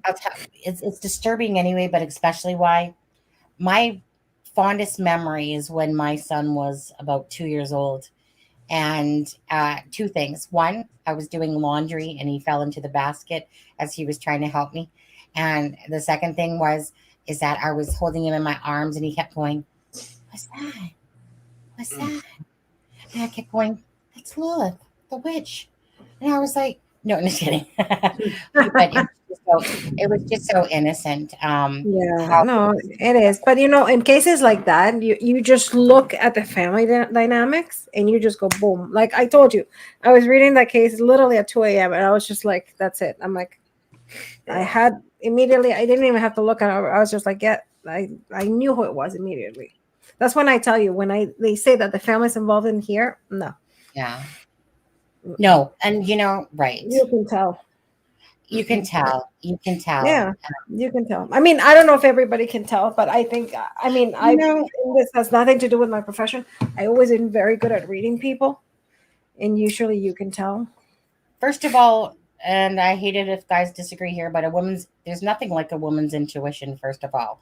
But throw an intuition on a female and a mother at the same time, men are screwed over for sure. Just saying.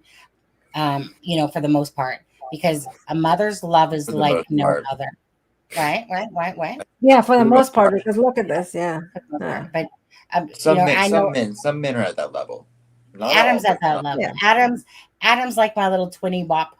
To be honest with you, like it's so funny the things that we say, and it's just like, dude, like we crack each other up all the time. Deb always tries to tame us down, but sometimes she'll crack her own jokes on us, But Adam and me, we do think a lot of like we'll think of the same thing at the same time, and it's just like, dude, I was about to say that. And then Deb's intuitive. Deb is intuitive enough to shut us up. Yeah. I'm just like, Dad, I need to go talk to Adam. You made my feelings. No. No. I don't know how to explain it. There's intuition. Give me 1 second. Sorry. Yeah, no, absolutely. I find it unfathomable that a mother would take their child's own life. Like, I'd like to put them in a grave 6 feet under myself, to be honest with you, because I just can't believe that. I just can't believe a parent would take their own child's life. It's this world. It's a cruel world, and I'll be glad to be honest with you, I'll be glad when my time's done on this freaking piece of shitter. To be honest with you, I mean, don't get me wrong. I enjoy my life for what it is, but I really hate how disgusting it is, the world around us. There's a lot of hate out there. There's a lot of people that so many people hate.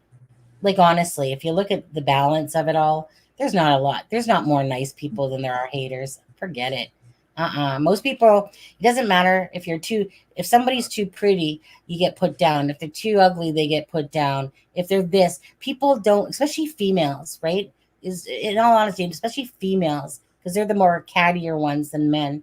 And it's like, when a female actually would say, give me a compliment, I would actually appreciate it, because a lot of females wouldn't give compliments. a lot of times and stuff like that.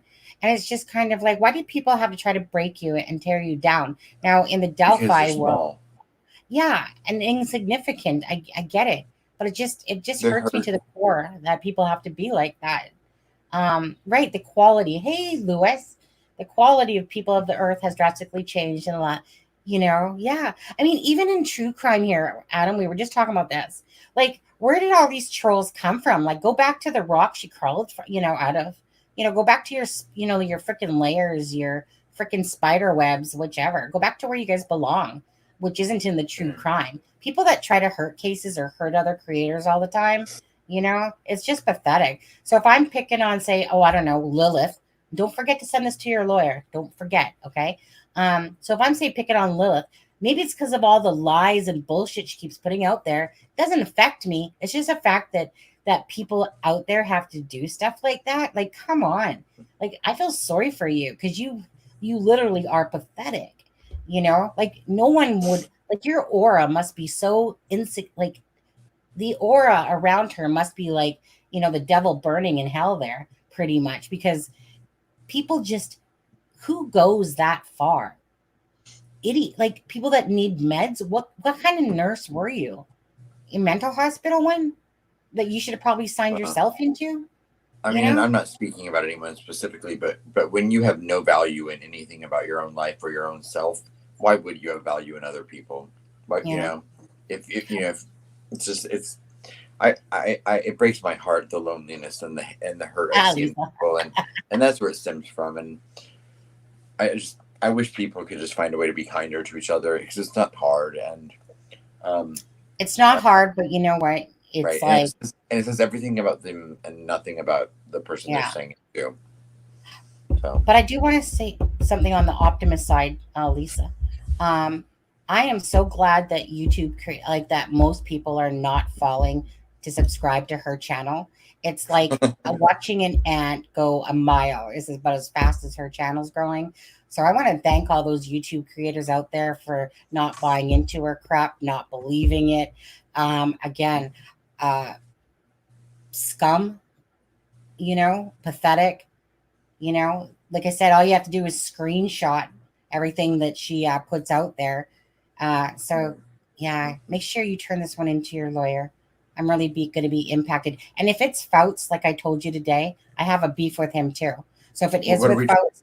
What are we turning things into lawyers for? Oh yeah, great. I know. It's kind of like the MS sheets that she didn't turn in, but she makes it look like it. It's so hilarious. It's not defamation of character if it's true. Right, that's the difference. It's not defamation if it's true. But calling someone a cokehead is definitely defamation of character, or other things. Oh, America True Crime. Let's just say a certain fiance to Twinkie boy that sits there with the 30 pedophile. Lilith likes to think that that she's kidding us and stuff like that with what she's actually really doing. But you know what? You enjoy Twinkie boy there. You enjoy, because, like I said, who you kidding, Lilith? Right. God. Anyways, I'm not going to stop hoping that she becomes a better person.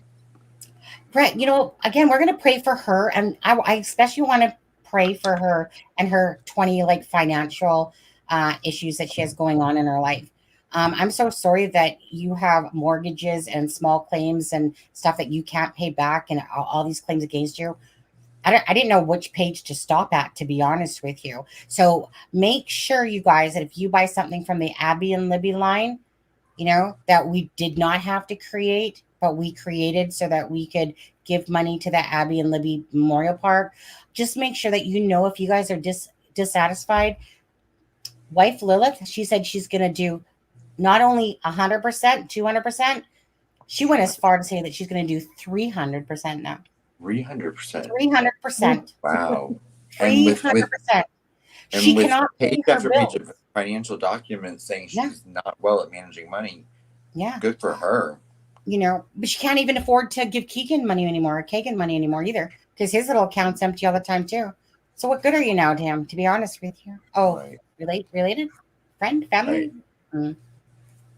Anyway, God, I hate the fact that I come close. Anyway, Alexza, welcome back. We were just talking about church and you know what we were going to do on Sunday. Oh, yeah, right. I think I kind of heard something. Oh my God, this girl is really, I don't know. Psycho.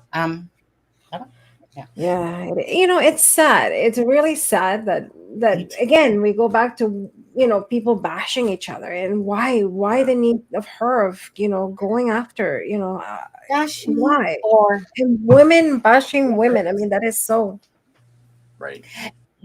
the joke of it is that Lilith, like I can joke around with anyone, and her shit doesn't really bug me, to be honest with you. It's just the fact that she's that low in life, and her life really does really does suck, especially when you look at her financial situation to go with it. But it's the fact that she literally creates 100% lies and then posts them like, oh my God, they're just taking. You know what was the best today, you guys? Let me just show you this one thing, okay? Because my hands, skeleton. I know. Hey, Lilith, got any skeletons in your closet? But I do want to share this one thing because it's did I close it off? One sec. This one. Thank you, Lisa. Yeah. Okay. And then after that, we'll get back on track again. Yeah. Where is it? I have to respect someone for them to hurt my feelings, and so yeah, we don't respect. Okay. 1 second here. Do you see? Okay, you see it? Okay. So this is basically Lilith talking to herself. Alex is not a hacker. He's a hustler. I feel sorry for those ignorant YouTubers. The miserable fig solves nothing. To give this liar credit, hacking is very illegal. By the way, it's a felony. Well, thank you, Lilith, Mona. And then it said, Sonny said he was. He said he was on her channel. And then, of course, Mona answers wife Lilith back to say what should be expected from people who praise a lying hacker who doesn't even know the meaning of hacking, and someone who sells Abby and Libby line of socks and t-shirts. Disgraceful, shameless. They are opportunists. Yes, they are. Well, Lilith and Mona Lilith. Then this person, Eric, says, which made me laugh because they actually thought it was Fig that was actually replying to him, because I seen it and I said Fig, but get a life. You guys aren't that smart then. Anyways, so this guy, Eric, says, you're right. It's very illegal. Aren't you one of those who married the IT guy who can't get it up? Also, why are you using an Adobe stock photo for your PFP? Is it because your husband is a janitor of the server room at Adobe? And so anyways, I was just like, thank you, this Eric person. Like, I was just like, dude, actually, I thought it was Erica, but then I read it and it was Eric. So, what makes me laugh is that's Lilith just talking to herself, because Lilith, she has multiple accounts, and I just only had the pleasure of kicking her ass out of CDs the other day because she's just a useless troll, is what she is. She can't. And I'm not going to highlight it, but she said something in a comment, because I don't normally read comments, but she said something in a comment today that, again, I'm not going to highlight, but it pretty much was the exclamation mark on showing someone's character. Yeah. And I mean, if you can say that just so nonchalantly and casually in any context, there's nothing else to say about it, because you've told everyone who you are. I know. The weak get weaker. It's just like playing in a sandbox. So to me, okay, I like to have fun. At least if she came back with, at least if she was had some good humor behind it instead of just full out lies. At least if she could kind of be funny about what she was doing. But no, it's like snake. And so I'm just going to ask you, if anyone is subscribed to her, would you unsubscribe, even if you do want to take a look at her videos? We have more people in the chat than are subscribed. Really? Do I have to unsubscribe? Really? Why? I'm kidding. Yeah. No. Yeah. But yeah, if you guys can unsubscribe, if anyone not is even. Alexa's like, my channel's just now shit growing. belongs with shit. What gets to me is that these people of the world, like said, these lower YouTube channels, they're the ones stirring the pot around here. They're the ones creating all the drama with crap. And I'm just, sometimes I take it and other times I just call you out because you know what? I could care less what you're trying to say about me with the whole bullshit sex texting and the whole crap of Abby and Libby line. Like, you know what? It's just so like laughable. But, you know, then they attack Murder Sheets and other people and Adam here. And hey, Deb, I think Deb didn't actually suffer from any wrath. Right, yeah. I think he did a couple times earlier. But it's like, get a life. Get a life. Get a life. Yeah. Do something worthy with your time. And and also I hate how she manipulates and makes, you know, because at one point I went back and I read it and I said, oh my God, Sunny and Adam were like kind of like peeking into my past. And because of that, I feel, you know, I was battered and abused and all that stuff. And it kind of makes you feel sympathetic until you're like, wait a second, like you're just trying to play people. She's trying to play people like she's little baby shark. You know, what Lilith needs is a baby bottle for her baby bitch ass is what she needs. It's so funny. She thinks she's so smart, and all she is a mouthpiece hiding behind her. Like it said, enjoy your live tomorrow. Compass is what she needs. Yeah, we are alive. Oh God. Yeah, I mean, heaven forbid that we have more people watching our channel than you have subscribers. Really, which doesn't even matter. Anyways, let's be done talking with her. I just hope we gave you enough clips. Lilith, if you could hit the 5 mark tonight with your bullshit, that would be perfect. Make sure you twist the words around because I want to make sure you're clear when I say how much I love you, baby. And I don't know why I felt this way in compassion towards you, but you know what? Kegan can have you. Kegan, whatever, he can have you. But yeah, you know, if her insults were at least funny or what she's doing is funny, it's not. It's just honestly, I think what you should do, and I mean this respectfully to you, is just let her be, let her stay in her lane. You do you, you know who you are, you shine. You don't need to borrow anybody's light to shine. Exactly. And let her do if she needs to shine with somebody else's line. I'm light, let her do. I mean, to be honest with you, she actually is getting quite boring. Like, honestly, in all fairness, sometimes you have fun with it. We know better than to even entertain it. Sometimes we do. In all fairness, that was the first time I ever commented on one of her videos, and it had nothing to do with me. It was because of something she went after someone else that. But it's honestly boring. Like it's honestly boring. Because it's like yawn. Like your YouTube subscribers are like, you know, and nobody cares about her. She's irrelevant. No, but you know, like for something like that, you know, like to say with like the accusation that she made, that basically she meant you know, somebody from her past, you know, came again, and you know, I mean, that is very alarming because if somebody like me that I'm not into, you know, paying attention to the little drama, I am like reading that, I'm gonna be like, holy cow! Like, I mean, I know you and I know Adam would never do that, but I mean, that doesn't mean that maybe you guys were asking. You know what I mean?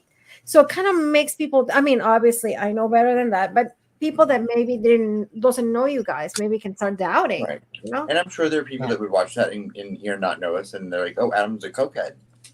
Oh, yeah. The idiots that are out there are just amazing as well, to be honest with you. No, that's really not, you know, you never should say those things about people.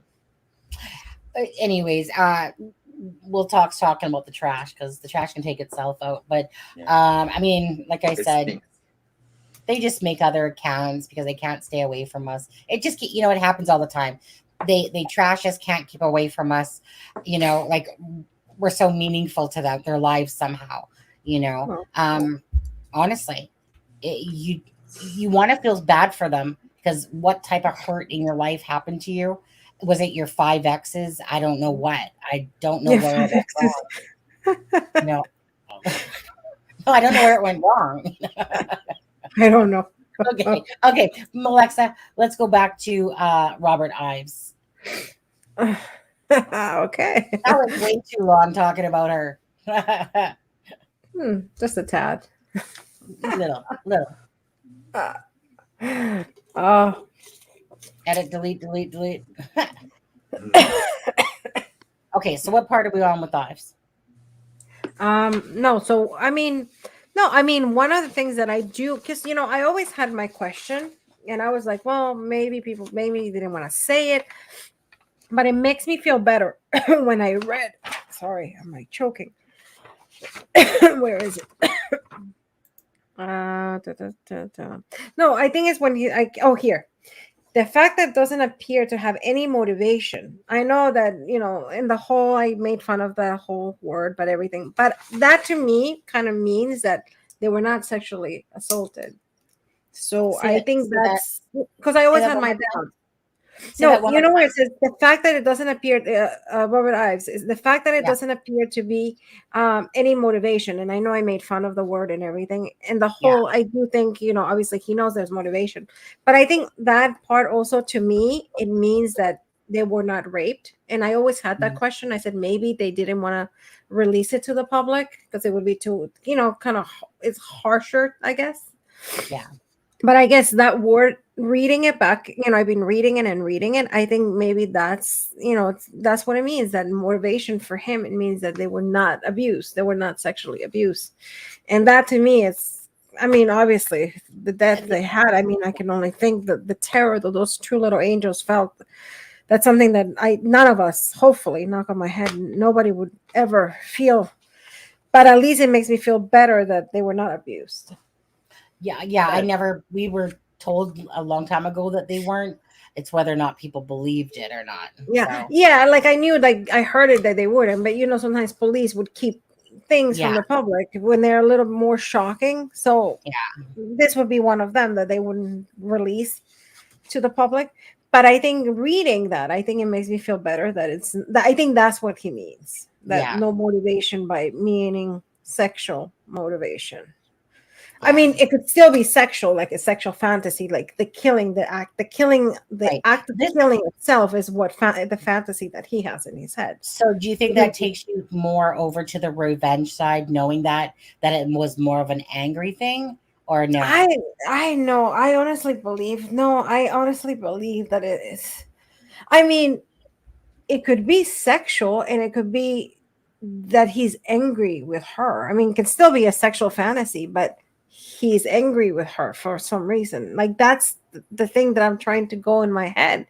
And I'm thinking the scenarios. First of all, when you catfish, and think about it, let's go with that route. Okay. The girls were catfish, and that's how I see it. There were girls were catfish, and they were brought there for one reason: to be killed. But usually catfish, when you do a catfish, you don't meet the person because obviously, you're not the person who you are, so that doesn't make sense. So what is it that they were able to break the catfish and allure the girls there to be killed? What that little piece is, I guess, what everybody's looking for. What is it? Is it that Libby? Is it that Libby found out the truth that maybe she was being catfish? And or maybe he got obsessed, because sometimes they do get obsessed. And for some reason, they believe that person, they get so obsessed and they want to have the person that they have to kill it, the person in their heads. Could be obsession. Could be maybe Libby found something out. Let's see. Her phone was asked to be wiped a week prior. So, which is odd. Right? Of course it is. Teenage don't do that. The way Becky says it, of course, is that no, like this is what happened, but there's many other things that Becky and Anna didn't know either, but because that's what Libby said, was that no, like so Becky said that Libby was having issues with her phone, and that Becky said to her, well, I'm not buying you a new phone. And so then she said that Libby went and looked it up on the internet how to do it, and that her phone was reset at her I guess it would be her aunt's house, guys. Tara's her aunt, right? And so but the thing is that although that was said, that doesn't mean that was really the true reason. It's hard to believe, because think about it. A teenager probably has tons of pictures. And yes, maybe she can obviously she can back them up to the cloud. If she had an iPhone, it's a lot easier since it's a cloud. But okay, I get it. But usually girls are more attached to things, and to have to redo things, it doesn't make sense. That doesn't really make sense. Yeah. Probably, I'm with you. I think somebody told her to do it, Yeah. Mhm. to Right, reset it. exactly. It makes sense. It does make sense because look at what happened. We had that happen. We had this ski mask incident a week after happened, right? We know that Libby was talking with the same girl that was at the sleepover, sleepover house, whatever.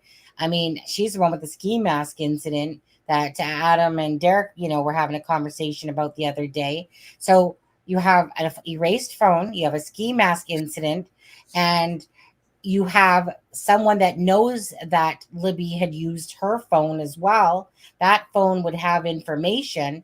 So it's not, like, I think Kegan's acting like, well, I could just go down there and take her phone probably if I wanted to. Yeah, right. Didn't happen. Chances are it was because they wanted that phone because they knew that it had incriminating stuff on it. Hence Mm-hmm. why.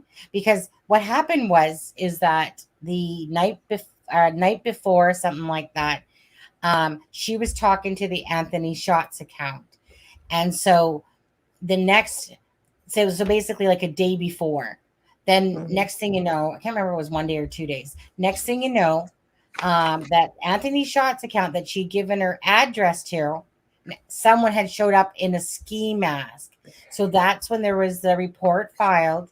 And then because of that incident, oh, dropped Adam. Because of Mm-hmm. that incident, that created to be the biggest Indiana CSAM.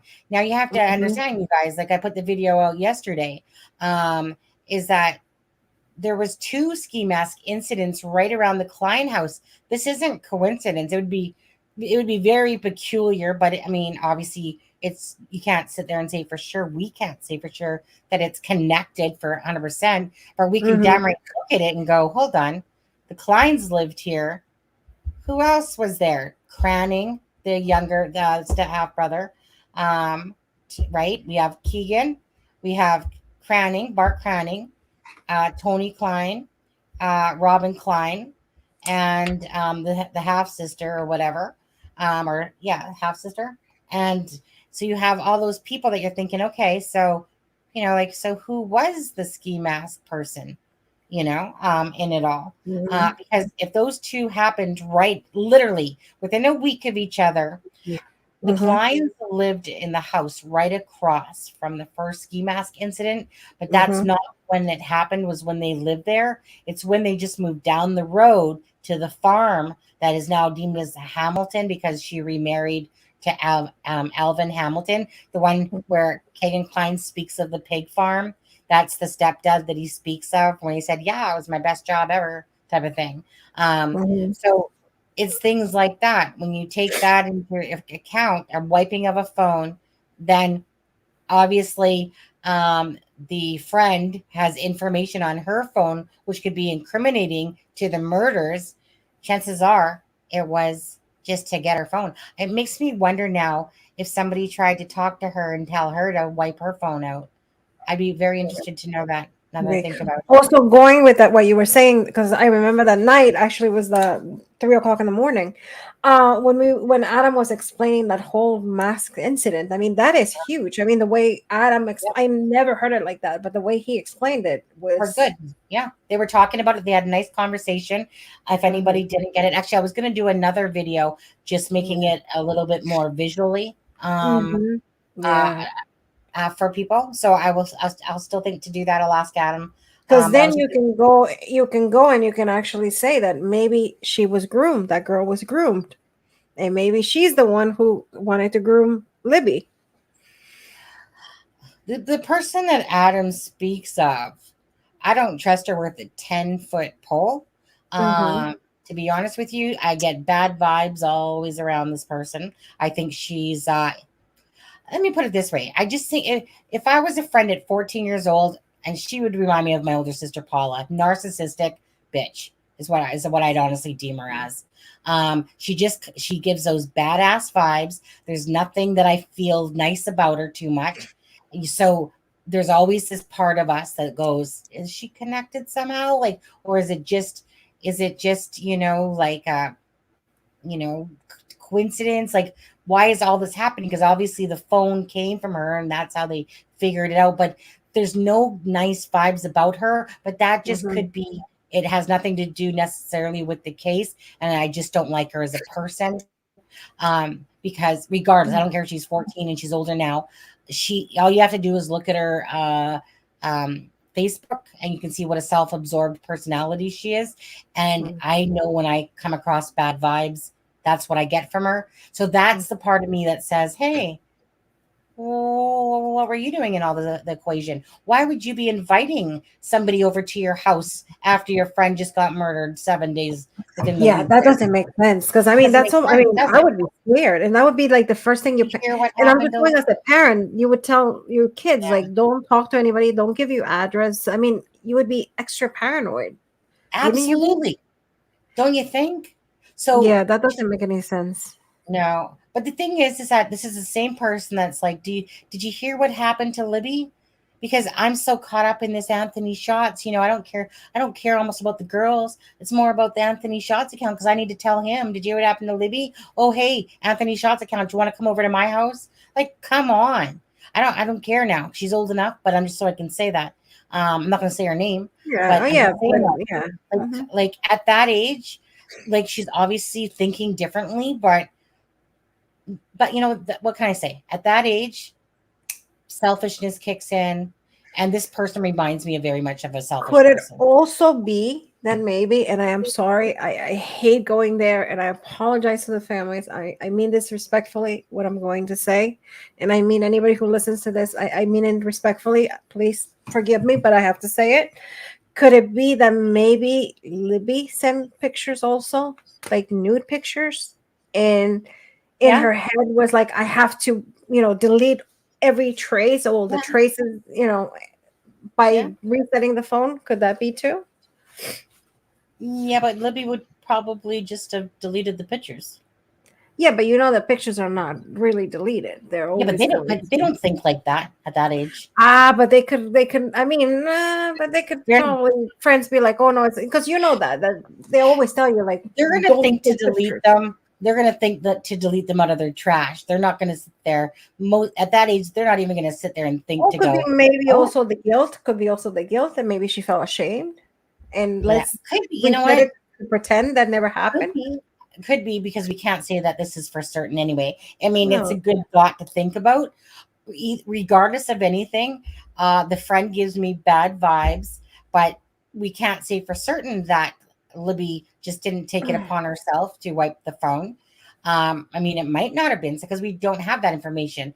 Obviously, the people that have that information is Ellie. I wish we had that information because it's all about putting the pieces of the puzzle together. And Ellie is so wrong. The reason why Ellie, I think, says that they don't need our help is honestly, I think that they literally have the information that they need for the most part, but they don't need our help. I feel like that it's more because they need to piece it together. They need to build cases. They need to do things in their time that are going to, like, meaning Doug Carter, give us some time. Like, please give us some time. I do believe that they're.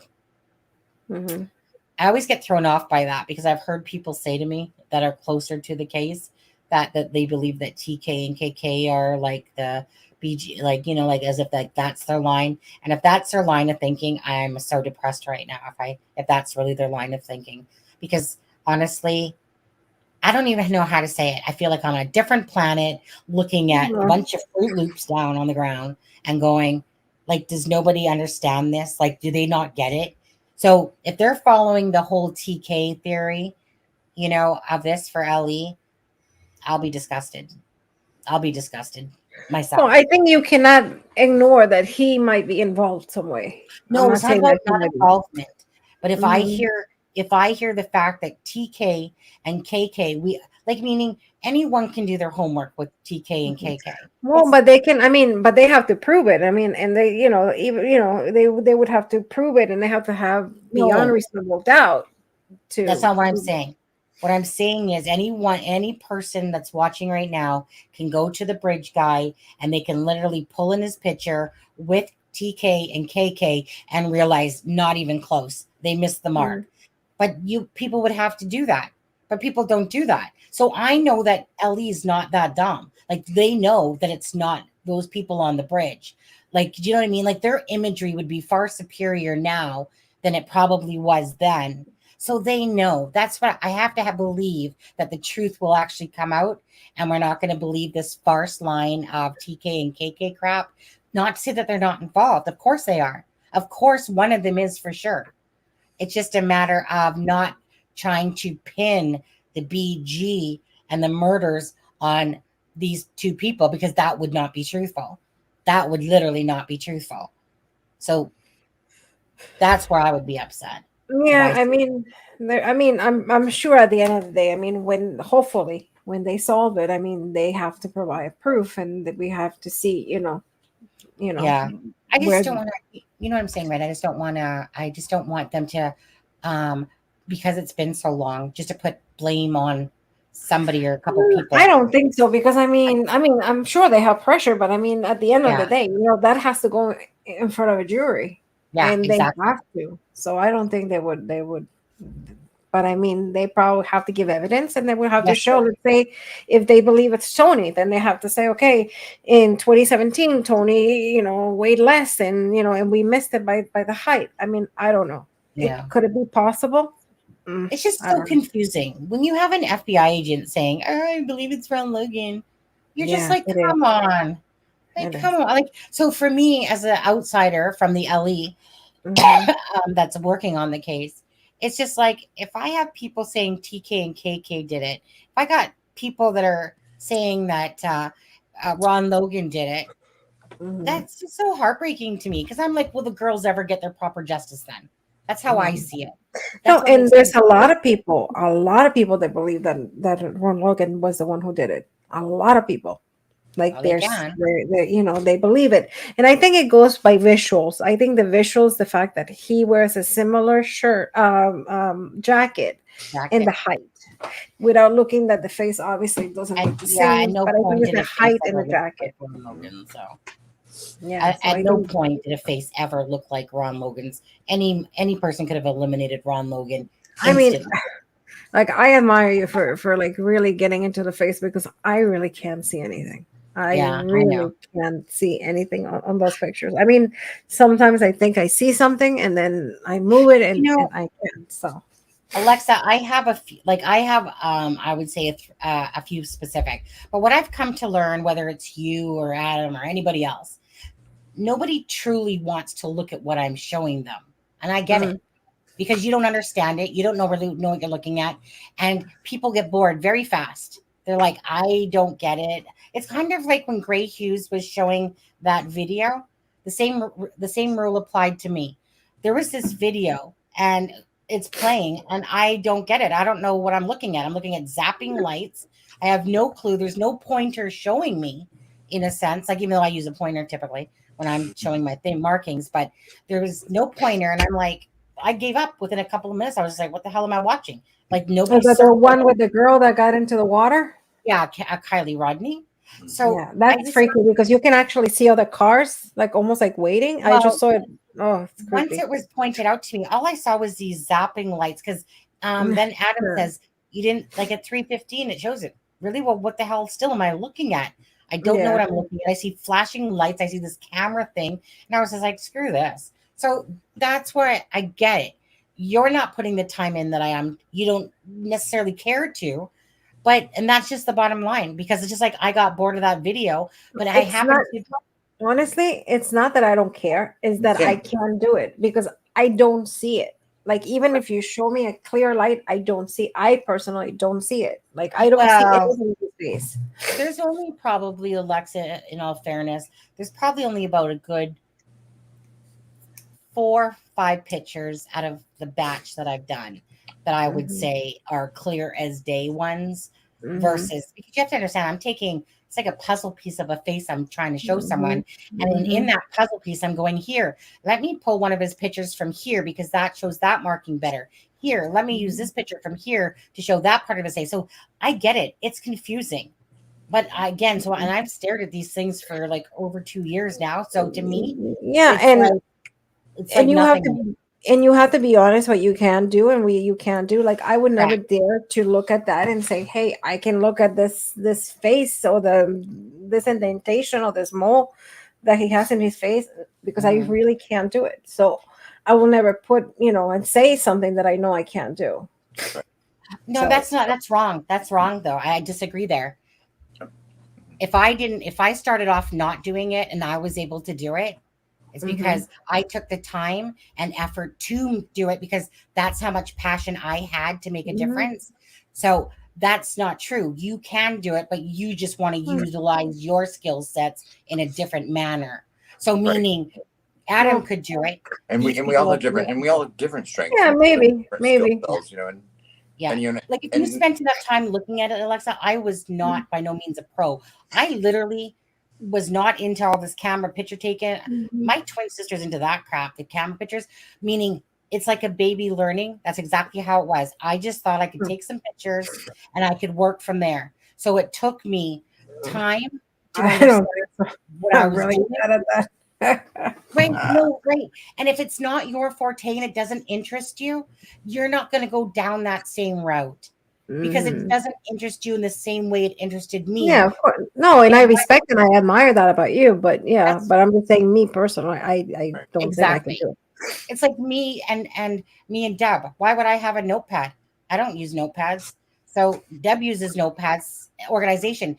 A notepad would bore the heck out of me. Oh my, I know. That's what Are I'm you saying. kidding? That's what I'm I saying. know I have like 5.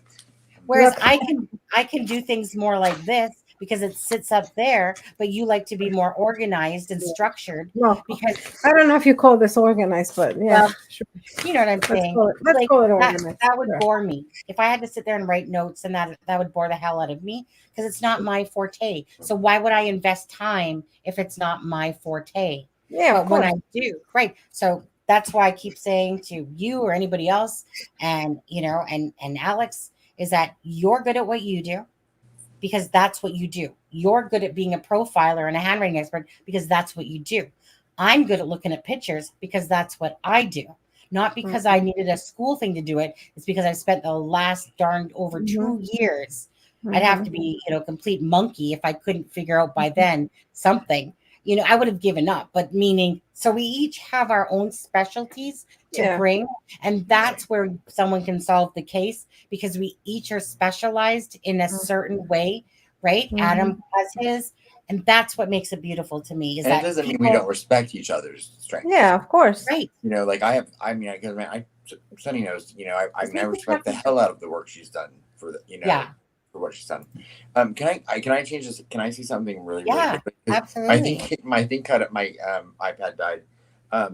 I know there's a lot of things that about the ski mask incident that people probably want to know about, and like the things, and I don't want to be that person, but I can say there are things about it that make much more sense, and there's certain things that I've been asked actually not to say, and so it's kind of hard right now.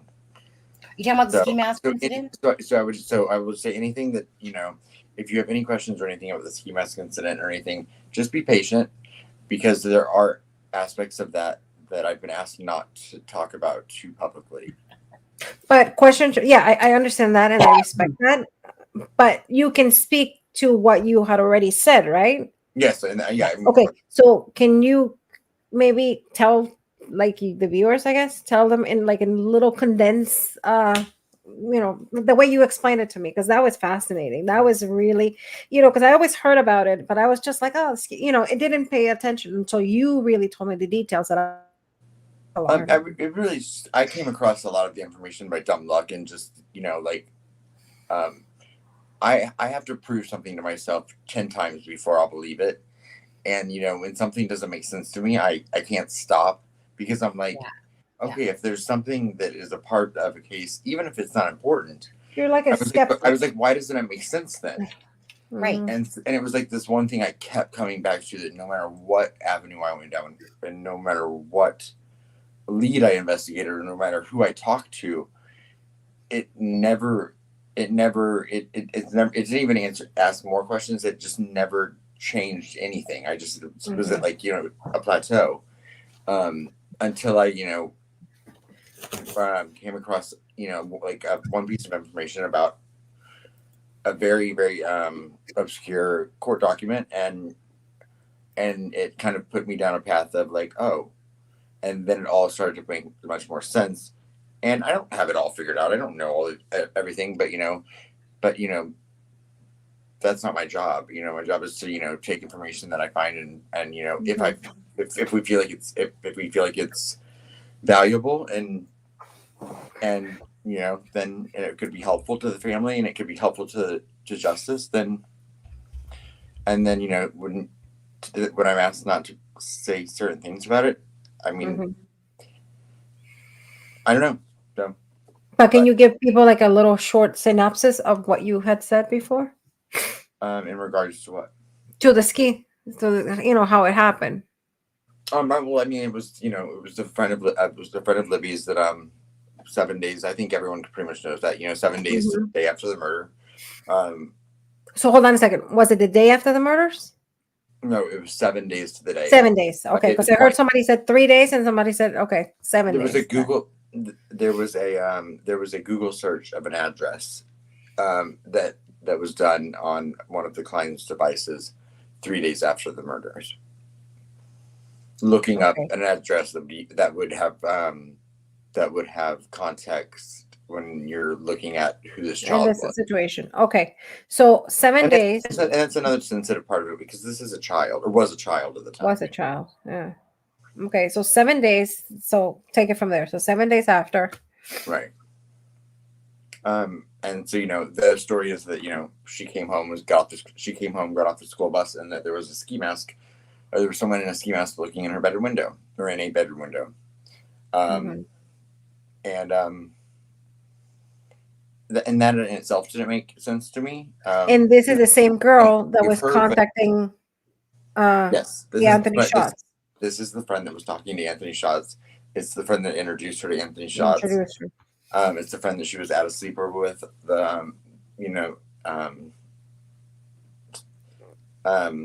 Yeah. So I mean, it's the same girl that's all of these things. Okay. And I can't imagine what that would do to someone. So yeah, but there will be more to come on all of that. Well, yeah, like yesterday was a perfect video, like that one. If you didn't watch it, Alexza, No, I did, and and I was there when he said it, when he was talking to Derek. I mean, no, what shocked me to me is knowing who the boyfriend to that girl was. That was okay, yes, okay, well, yeah, there was so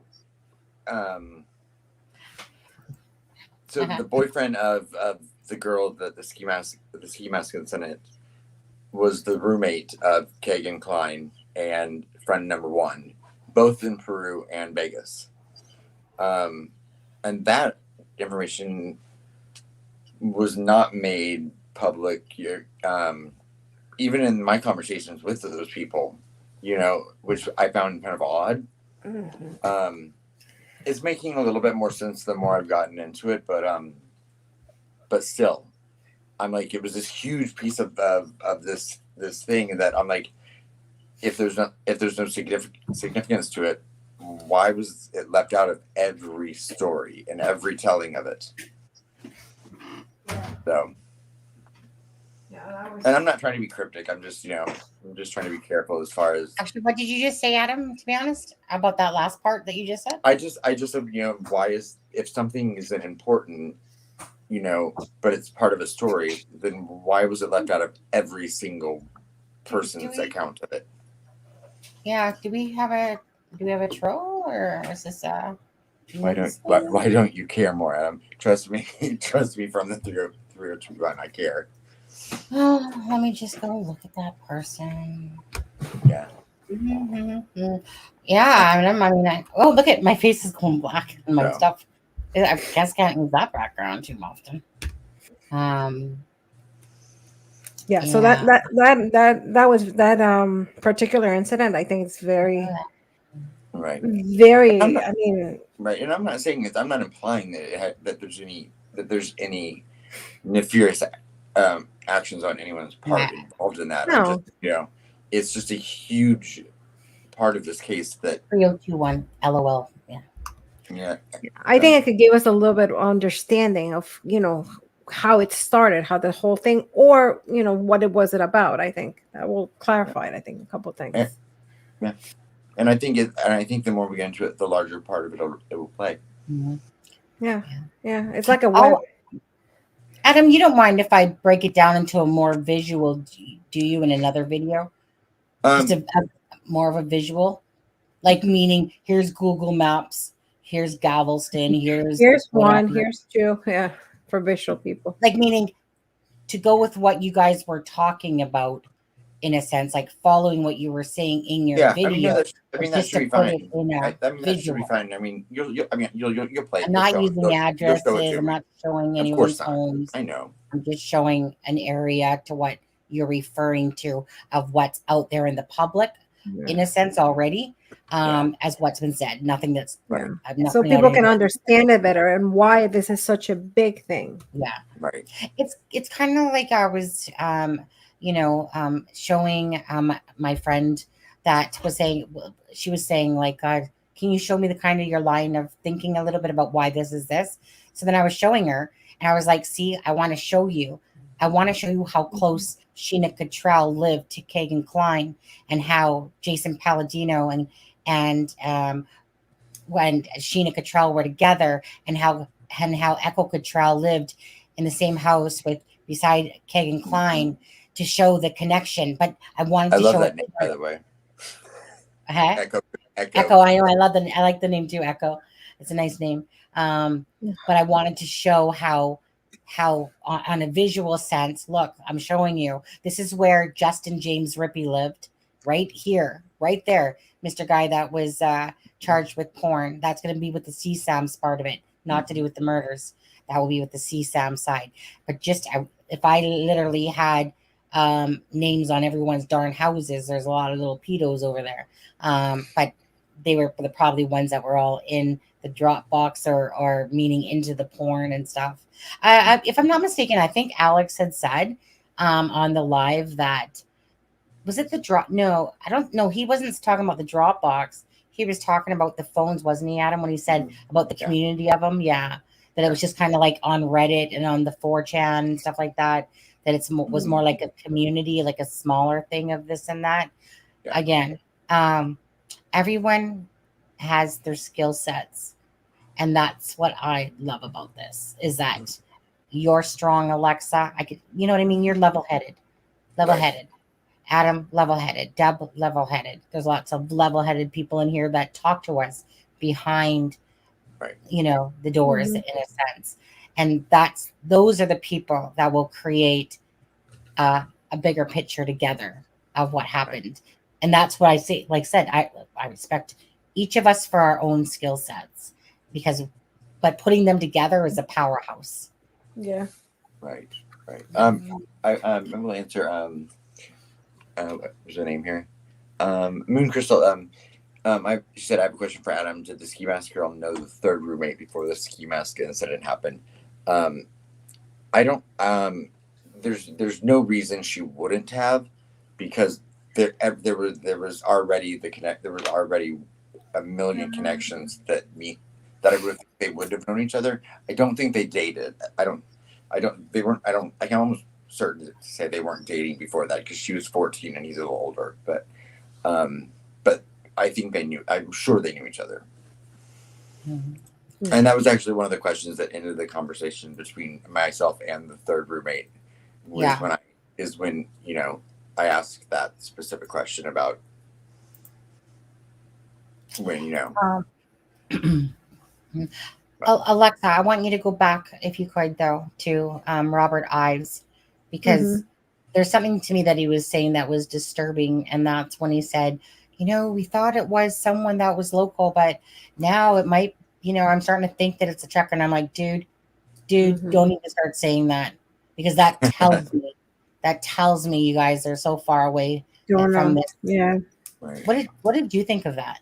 Same thing. Even from that interview, I mean, I told you, like, he says one thing, and like 2 seconds later, he says another thing, and I'm like, wait a second, didn't you say that was, that it's okay for them to be out there? It's, and then you go, oh no, but that place is like the wilderness. Who would be there? And so you're contradicting yourself, your own self, in like literally in a span in less than 3 seconds. So I think so. I think that gives me the idea that they don't know. Because at the beginning, he's like, okay, because I thought it was going to be solved soon, he had to be local. And then he goes on and he says, well, the fact that it hasn't been solved so easily, maybe he's not from Delphi. Or maybe he lived in Delphi and moved somewhere else. Alexza, can I ask you a question? That was very disheartening listening to that. So prosecutors, I know in some jurisdictions or some counties, I know that they work almost more hand in hand with police. Yeah. I mean, they're not investigators, but they are. No. But then in other counties, they're completely separate, and there's a very strong, So depending on on Carroll County, Robert Ives might not have had all of the information. Yeah. Law enforcement had. So the information he's releasing could have been something he was told at one time. Yeah, and I think it goes back to, I think, what we were talking before about power, that it was like an ego, because even in his interview, it's almost like he's trying to insert himself. And he even actually says it, even though, like kind of like, not, I'm paraphrasing, I'm not quoting, something to the effect that even though he's not a detective, they work hand on hand. And he made sure that people knew that the prosecutor usually works with law enforcement, although law enforcement doesn't have to tell them everything until they have to build a case. And he actually even says something to the point that he was so sure that they were going to catch the guy that he would even stay later, kind of like he knew that call was coming. Right. So I think that's kind of like, I think it's a little bit inflating his ego.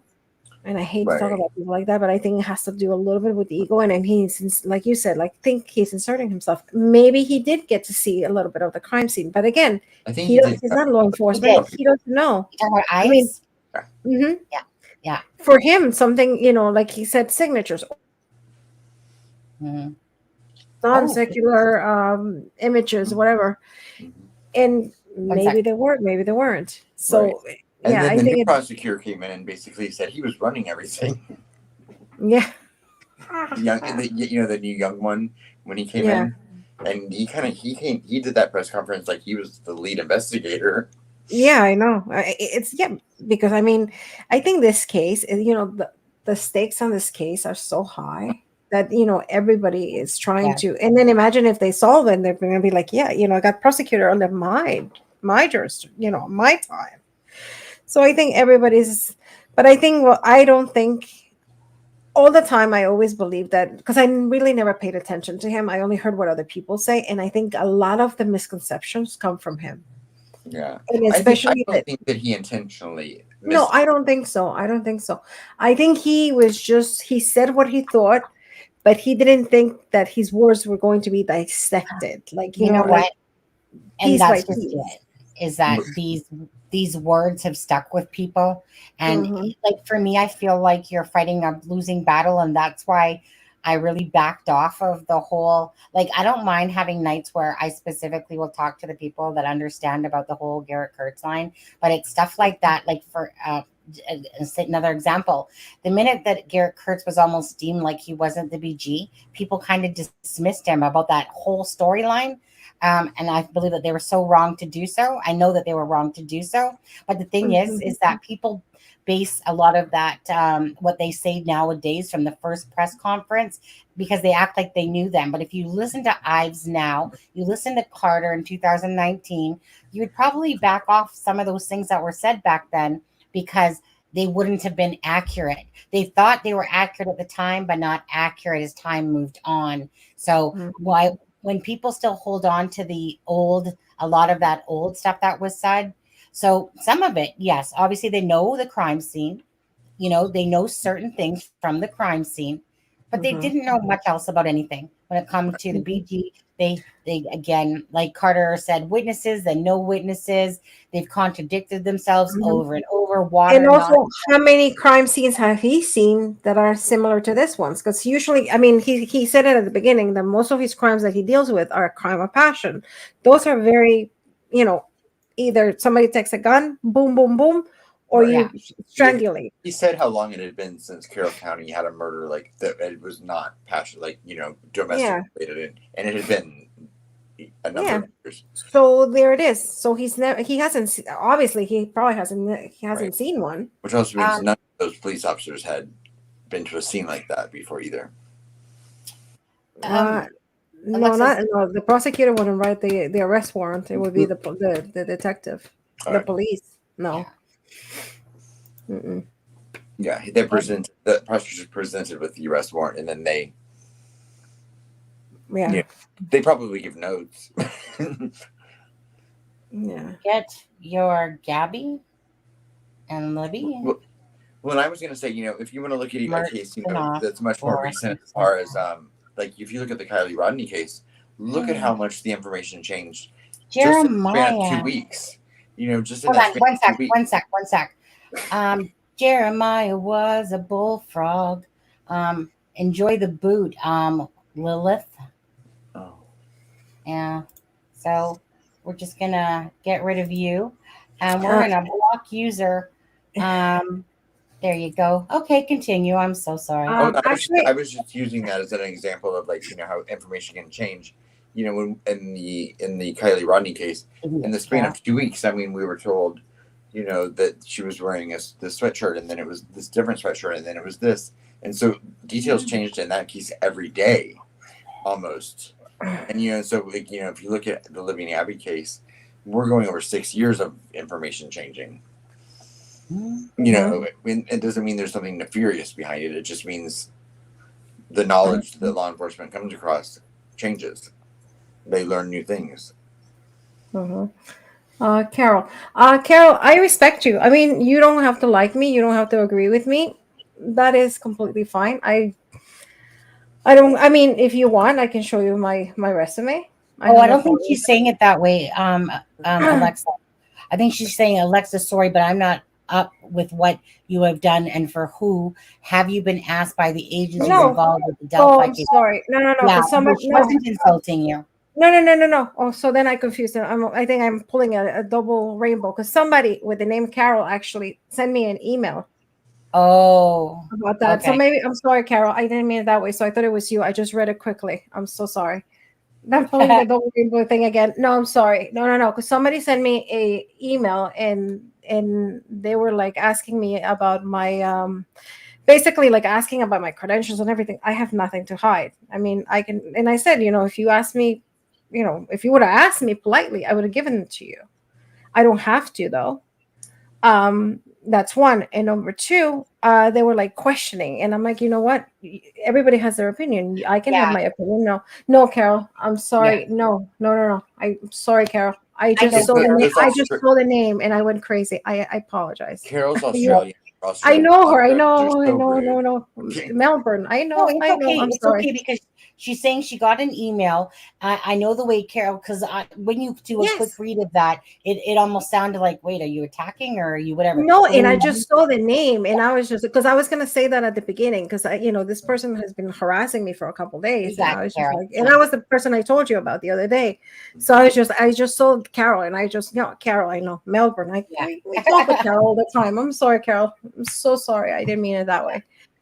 I just read it so fast. I was like, oh, wait a second. No, I have not been asked. No. I have not. I have not been asked. Different Carol. Yeah, the good Carol. I'm sorry. You got an email from a Carol. The Carol was obviously the Carol that you got an email from attacking in a sense. Yeah, she's like not attacking, but she was like questioning and like in a rude manner. And I was just like, what? And like and when I read it, I was like, okay, no. Those are the block emails. It's probably wife Lilith behind that one too. Honestly, and then asking and like being and it has the name. It's Carol, and then the last name is something with a C. But that's what I went. I was just like, wait a second, and I read it wrong. I'm sorry. No, but I have not been asked. Understandably. Yeah, I mean, I usually, and it doesn't bother me. Like I said, I am the type of person that you can say whatever you want. I don't get upset, but I just had my limit, and especially with this person, I reach my limit because it's kind of like constant nagging and nagging about Yeah. it. And I'm just Right. like, what do you want? Like, what would what would you like me to do? I mean, don't listen to me. If you don't like me, don't listen That's to me. yeah. We You have the have your same thought choice. there, Alexa. Right. Yeah, Just I said, and I said to Sunny, I said, you know what, go on, and if you're follow Sunny and Deb and Adam, you know what, go on a day that I'm not there. yeah. What- Anyway, I know. That's One of me my too. favorite ones, Alexa, ever that I got was if you could just take that guy off camera when he talks, because there's something he needs to change his face. Other than that, your channel's great. Yeah. And so I was like, maybe we can, like troubleshoot over how I can change my face. Mm. You know what always gets me is when someone says, Alexa, and we'll get back on track here, but when someone says to me, God, that Deb and Adam has a nice ring to the show. And I'm like, good, like, great. That's my channel though, or, you know what I mean? And it's just like, whatever. Like we just laugh at that stuff when we see it, because it's like me and Deb and Adam are a strong team together. And we it have cost me our, a lot of money to get those compliments in the chat. yeah, right. Mhm. So if people think they're going to break us, good fight and stuff like that, because it's just really a running joke of trolls. And if they like us, they like us. If they don't have to watch. That's always been the rule here. If you're going to be Yeah. ignorant and rude, you're going to get out No, of here. but to me, I understand if you have a question that you don't agree with me and you email me and I don't mind, like, you message me or whatever, and you say, you know what, I think you're wrong, and I get it. Yeah. I'm human. I'm not pretending here to be better than anybody. I'm not pretending to do anything better. You can. I will honestly. I would welcome. I love when people challenge me and when people have different views, because I can learn from you. Maybe I am not seeing. I'm new to this. I mean, I follow this case, but I'm not so absorbed as you guys. I'm not an expert like you guys. You guys know the back ends, everything about this case. So I'm here to learn.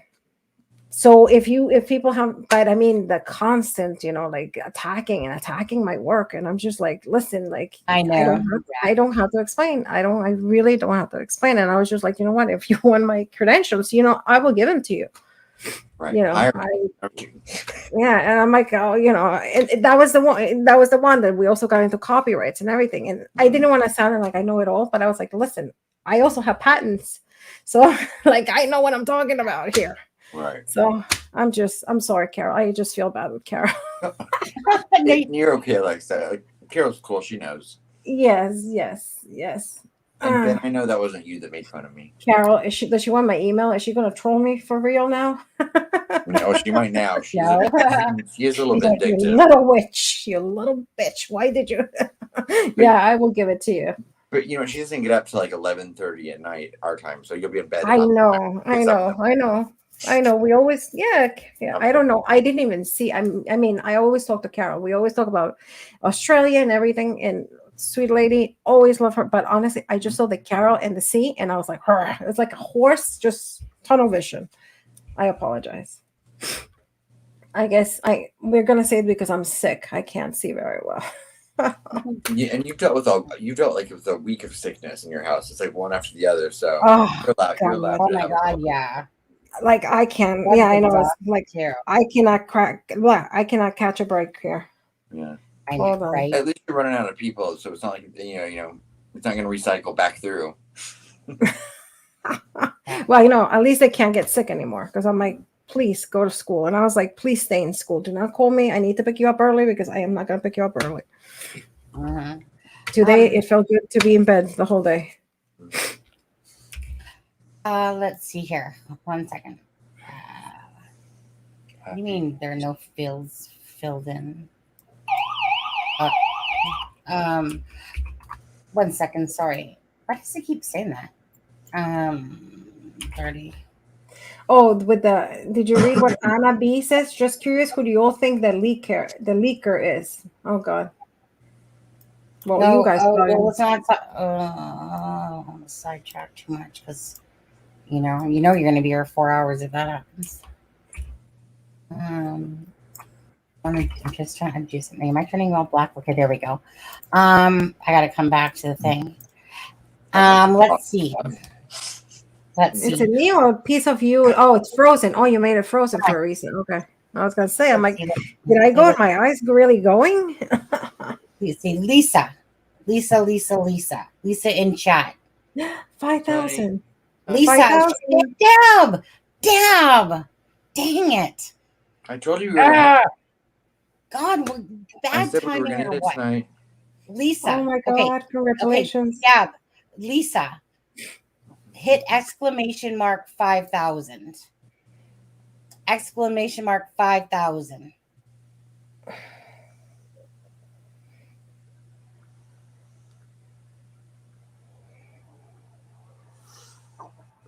I'm waiting for her to hit exclamation mark 5,000. Oh, well, I put 500,000K. That makes it look different. Freckle Joy did it. Mm-hmm.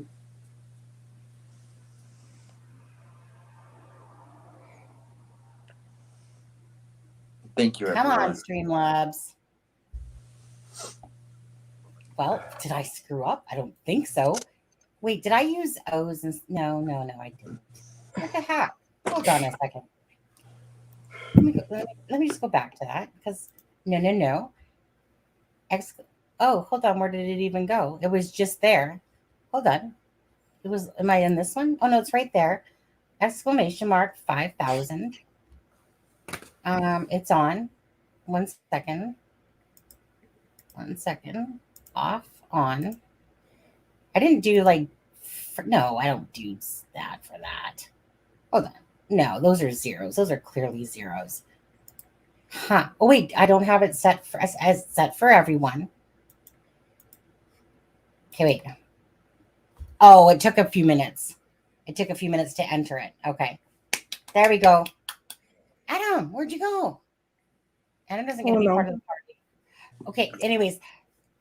Deb, Adam, Alexza, and everyone else, thank you so much for making this channel and helping it grow. And reason why I personally love it, I'll just tell you, is because the more we grow, the more awareness we can bring to others. So it's another stepping stone as we grow. So I want to say thank you so much to all the people that follow us, are loyal to us, watch us, continue to watch us.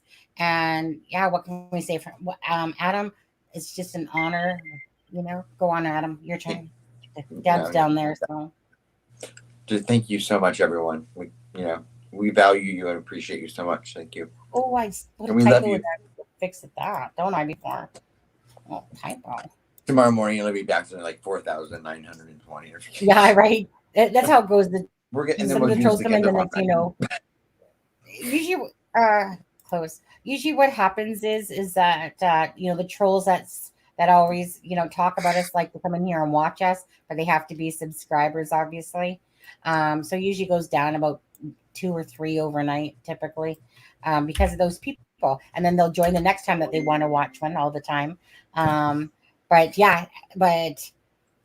regardless, doesn't matter. We hit the 5,000 mark. Actually, it was 5,003 when I checked. Let me just do it again. It was 5,003 actually, Deb, when I noticed it, and now it's 5,004. So we'll probably drop a couple once the trolls get out of here. But they'll subscribe again because they're loyal like that too. Go figure. Heaven forbid. Heaven forbid that they would want information on Delphi and stuff like that. Lisa's the wittiest person ever. I know. That's why I was just like, you know what? I'm going to give Lisa the honor because Lisa's always cracking her jokes and blah, blah, blah. And Herman, we'll get a plaque in 95,000 more subscribers. Thank you so much, guys. Appreciate that. Deb, you were here at least. I know you're not on the live when it happened, but thank you for being here. We'll do a giveaway of one of Cop Fax's books on Friday's live. We'll do that. We'll do that. I was getting nervous what she said we were going to give away. I was like, well, I was thinking about giving away Alexza first and foremost. Give me away. No, Adam. I'm going to keep you, Adam, because you're Cancer. Right now, he's Cancer. So, no, anyways, let's go back on track, Alexza, to Ives. Please. What other things that crossed your path that he said? What other things? I mean, If, what other things he said? Delphi remote. Okay, so he thinks no, that was the thing. So goes to say Delphi is a remote place, but then he thinks it's a local. We already did that. Then he said the 48 hours. I don't know, people. No, I mean, I just wonder. I mean, how or where did he get the idea that this could be solved even in the 1960s? Like, what is it that he thinks there are, and there isn't? So maybe, I mean, then that means that somebody's probably, lying or something.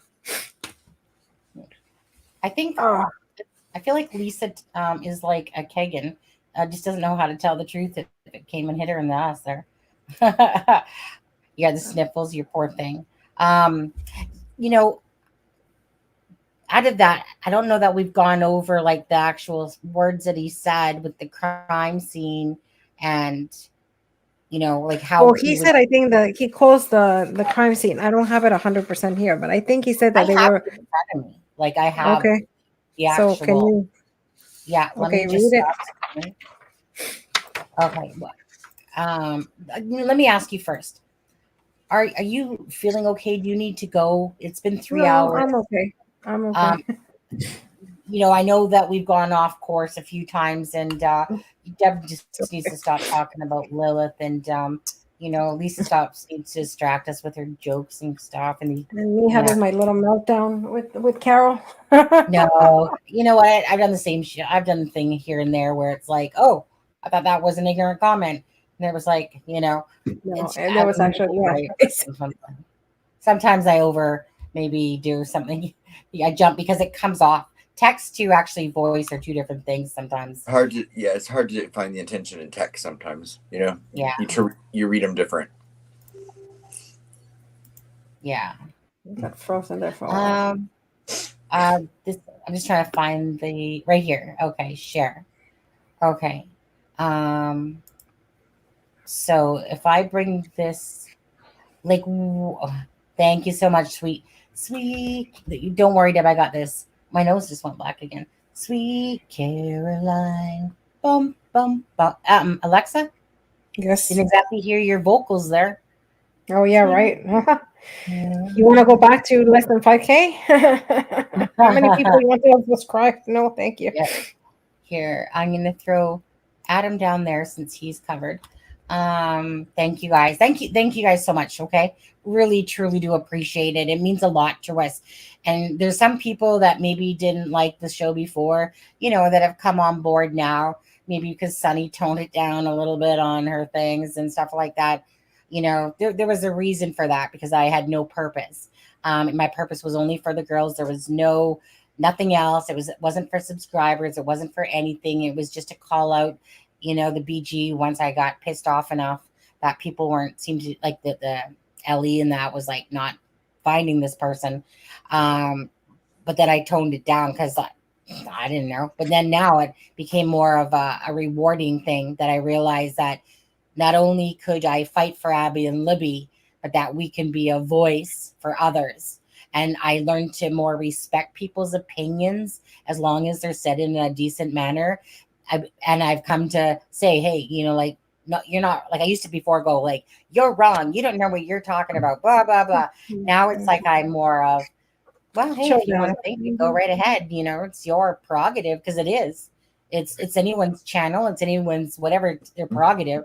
It boils down to how something is said. But obviously, if I was attacking before, because I was like, look, I ain't here for you guys. Back in the old Sunny Justice days. I was like, feisty Sunny more so. Now it's just like, no, we can actually make a purpose and help other people. And that, so I just remember walking to work one day and going, once I found the balance of the deepness of true crime and the balance of how much impact I could have, just a bit, Deb, just a bit. Then I realized because we're a calming force. That's it. That's it. I just think it's, yeah, I just think it's more of once I understood and been in the true crime, I understood that we could make a difference and be an Mhm. impactful thing You don't and a have to great fight anymore. I think you don't have to fight for your place anymore because no, slowly you have gained it. You have gained it by working hard Ben. and showing people who you are. One of the things that I think that I think you've always been level-headed, but I think one of the things that's changed the perspective of all of us is when we, and it's not about us, but just like that we were able to help with Braden, and I think that it was because it was such a tangible result of something that we did together that I think we saw the effect that can have. Yeah. When you get the word out there, and that and it becomes more about the missing and the murdered, and yeah, and that was an incredible feeling to be able to reunite him with his family, or help reunite him with his family. Yeah. I think that's what it is. I mean, I remember watching you from the beginning to now, and yeah, I think, and I think you're the type of person, Sonny, that I think Me? like you said, you attack when you feel attack. And I think when people are attacking you, you have to Yes. go and show them that you're strong, that you're this, that you're that. And I think Yes. little by little, you have gained your place. The fact that people are giving you shout outs and everything, it makes you real, makes you guys real, makes you guys, legit. Let's say, like my kids say, legit. Well, people, Right. what I want people somewhat a little bit to understand is that when I first started this channel, it had nothing to do about anybody besides BG and the girls. Nothing to do with anybody else. That was between, say, me. My content was only to that. Like it's like having a crowd in front of you and going, "Get out of my way. I really don't care what you think of me. I'm going for the BG. That's my target. Abby and Libby is the goal. Justice for those girls." And then it was kind of like like I said, so I was feisty. But you have to understand too is that in my life I have been beaten down, pushed around, called down, and I have spent a lot of time in abusive relationships. So the last thing I'm ever going to do is take crap from somebody on the internet. And my mom taught me, you know what I mean? My mom's feisty, my grandma was feisty.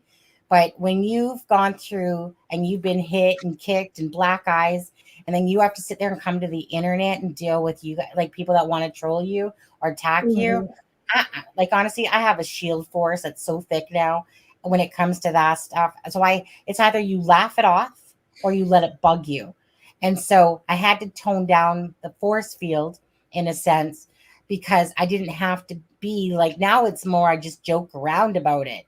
Now before I even like when I was on YouTube or whatever, like I said, like I'm one of actually the most laid back, chilled, kindest, nicest, but get me going. You attack me and you have literally triggered me.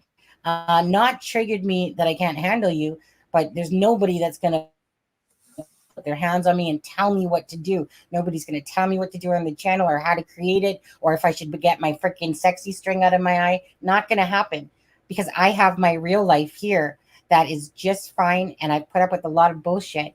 And that's what made me a strong person. I don't have to take crap because I deal with that stuff all day. Or when I was in those relationships, I have a wonderful husband. He doesn't ever call me names. He's such an amazing husband. And, and as the channel has grown, I come to see that there's some really caring people out there. And I know that because those same people, no matter what, they don't buy the bullshit being said about me because I get that I'm strong. So guys don't like me as much, or females especially don't like me as much because females would rather listen to a guy creator than a female. So I keep fighting battle after battle when all I want is justice for Libby and Abby first and foremost. But the fact that we can help people and be a voice, and I will never apologize for the person I am, but I might apologize for if I'm wrong and I say things that I shouldn't have said, but it's so rare that I'll attack anyone first. It's not my way. I'm not cut from that cloth, but I will fight you back if I feel like if I feel like it. If somebody attacks me, you might get attacked back and you might not. Depends. But at the end of the day, I leave this computer and I go smile to my husband going, "Hey, honey, how's it going?" Or talk with Adam. So it's just a matter of that I had to find some balance with the internet crowd because it hurts. It hurts to know people want to hurt each Yeah. other. But I can't win that battle, right? Mhm. You're in charge of your own thoughts and your own actions. That's it. That's it. Nobody else's. So that's why nobody can make excuses. Yeah. Libby can't make excuses. I can't. Nobody can. We are in Mhm. control of our own actions and thoughts, and that's Mhm. what I do know. So anyway, other than And that, going back to what you said, and I'm going to give you a little background on that. You know how you say that most people prefer man voices is because psychologically, women's voices, the tone of the women's voices are annoying. I mean, in lame it's terms, true. are annoying. And actually, Yeah. for what's the word right now that I'm looking I for? would much rather listen to women. Really. Like, No, 100%. mediators, like when when there's hostage situations and the mediators have to go in, usually they're men, because they said that they will get and it's shown that they get aggravated if they hear a woman, and that's why mediators are 99% men, Yeah. because psychological, in the brain, our voices are more annoying, and I can It's just true. hear my husband saying, "I told you so." So let's cut this part of the interview and pretend that I didn't say that. But that is It's actually a true. scientific It's That's so funny, statement. true. It's 'cause I true. think so far. I think so. The opposite. That's funny to me. But, Really. but maybe I'm just not like. Maybe I'm not like a lot of guys. I don't You know. know, women know each other better, regardless. And we know that women will be more catty in a sense when it comes to that stuff. I know that a male creator will do better than I would for that reason. And because our people Obviously that not, but watch true crime, the people that watch true crime, looking, because I got the statistics all over YouTube in YouTube Studio. This is 75% females, right? Like, meaning like the people that watch is like 75 versus 25% males. And at the end of the day, it doesn't matter. Females are, whether it's about how pretty you are or how nice you are, females are way more cattier than men. And oh hence yeah. why all my life I more connected with guys over females for that reason, because I just like to joke around and have fun. And I didn't want to be part of the cattiness, even Right. when, so it's not, and this isn't attacking anyone in here. This is just a generalized rule of thumb that's just the way it goes. And I know that I have to fight my way harder, in a sense, Yes. being a female and being a strong female on top of that, you know, and there's a difference though, You get criticism. You get criticized for things that a male creator would not. correct. Abs all the time. Yeah. Mm-hmm. So, And I think that's probably the case in a lot of workplaces. I mean, if you look at strong women, look at Oprah. People say Oprah's a bitch because she's a strong woman. Oprah's great. Oprah's Yeah, but that's beautiful. why they make us like you can't. That's the thing is you have to when you are smart and you're strong, you cannot be smart and strong like a man. And Then heaven you're forbid a you're a bitch. black or brown strong woman. Yeah. So then you're called names. But if a man does it, it's like, oh no, he's great, he's amazing. Right. No. He's cunning. He's powerful, and a woman's a bitch. Yeah. Yeah. Yeah. It's And a double standard. it is. It is. Yeah. It is. And But it's funny because I instinctively trust women more when I hear them. Mm-hmm. What makes me laugh internally as we're talking about this is that when I get off here, like, me and my husband have the best relationship ever. Like, we just are best friends, right? Like, so meaning I'll get off here. Me and my husband are always like nice and loving and sweet to each other. There's not this feisty Sonny that controls the relationship. We have a non-controlling relationship. He does his thing, I do my thing. We respect each other. There's no animosity. There's no nothing, but people will be under the perception like, oh, Sonny probably rules the roost. No, you know what? I love my husband so much. I respect him. There's no arguments really, hardly ever, that go on, because I don't need that type of control. There is no control. But when people try to control me, different story, because I've been down that road. I'm tired of it. I'm tired of being attacked or abused or whatever. And yet I don't ever whine about it, like in a sense of poor me, poor me, poor me. I just go, oh, okay, well, there's a life experience I don't want to do again. Oh, no. Oh, I mean, so when I see red flags, I see red flags. I've always been able to intuitively see a lot of things very fast, more than other people. And I realized that when I got older, and people try to take that away from me. It doesn't matter what I do, help the missing and the murdered, give out free things, whatever in life. And, like I said, those people will always be there. So I just had to accept that in the true crime, that it is what it is. Yeah. We can just control what we do. And if just like me and Alexza are a lot are like that way, either like it or lump it, either like me or get out, go, there's the door. If you don't want to watch us, then don't watch us. No one's forcing anything. But if you do love us, stick around, stay around, and have a laugh with us and talk about Delphi and, in a serious way, because we'll never joke about the murders, but we'll take it easy and have fun with each other. Some people are intimidated by people that don't need validated by other people. I don't need validation. But you know that, right, Adam? I don't need validation. That intimidates some people. Yeah. No. Yeah. No. Yeah. But the people that love themselves, they don't need the validation. Like, they don't need to hear, like, I don't need someone to protect me. I don't need the validation of it, because I already like myself, who I am as a person. I learned to love myself for who I was and what I offered, and no one can take that away from me. So when people try, it's like, not working. Well, try when all you you love want. other people, you don't need validation as much either, because you love other people, so you don't, so you look at it as more of a mutual thing. Yeah. It's like those people that they'll have a friend that'll get a promotion and they get bitter because they didn't get a promotion, and then you have people that'll have a friend that'll get a promotion and they're genuinely excited for it. It's just it's two different types of people. Yeah. No. Okay. So the only people I don't like to see succeed in life are people named Lisa. I know. Lisa, man, woman, nothing. Yeah. If your name is Lisa, I don't want you to do well in life. Low deep. Speaking of low deep. Let's get back on track again, guys. Alexza, you still doing okay? Yeah. I have to go pretty soon, actually, but. We can save this part of the interview for another time. It's quite different. Let's do that, Alexza. I don't, you know what? But let's end it on let's take this down, because you know why? Alexza's not feeling well. She's caught a cold. We hit 5,000 subscribers tonight. That was a nice, bonus to the night.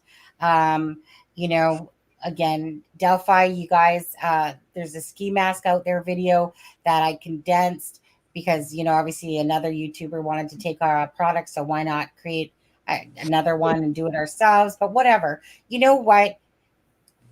As long as it brings awareness at the end of the day, I'm not overly upset about it, to be honest.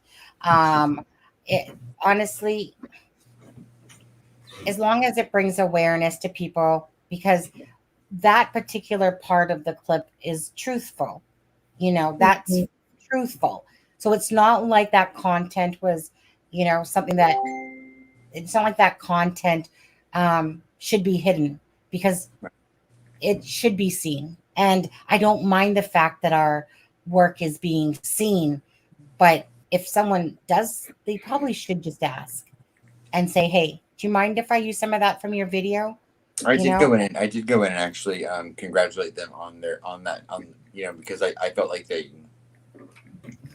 the little things they added to kind of when they kind of added their conjecture to what we were saying. It was in line with what I meant it to, what I was inferring. So, but I'm getting 100% what you're saying, Sunny.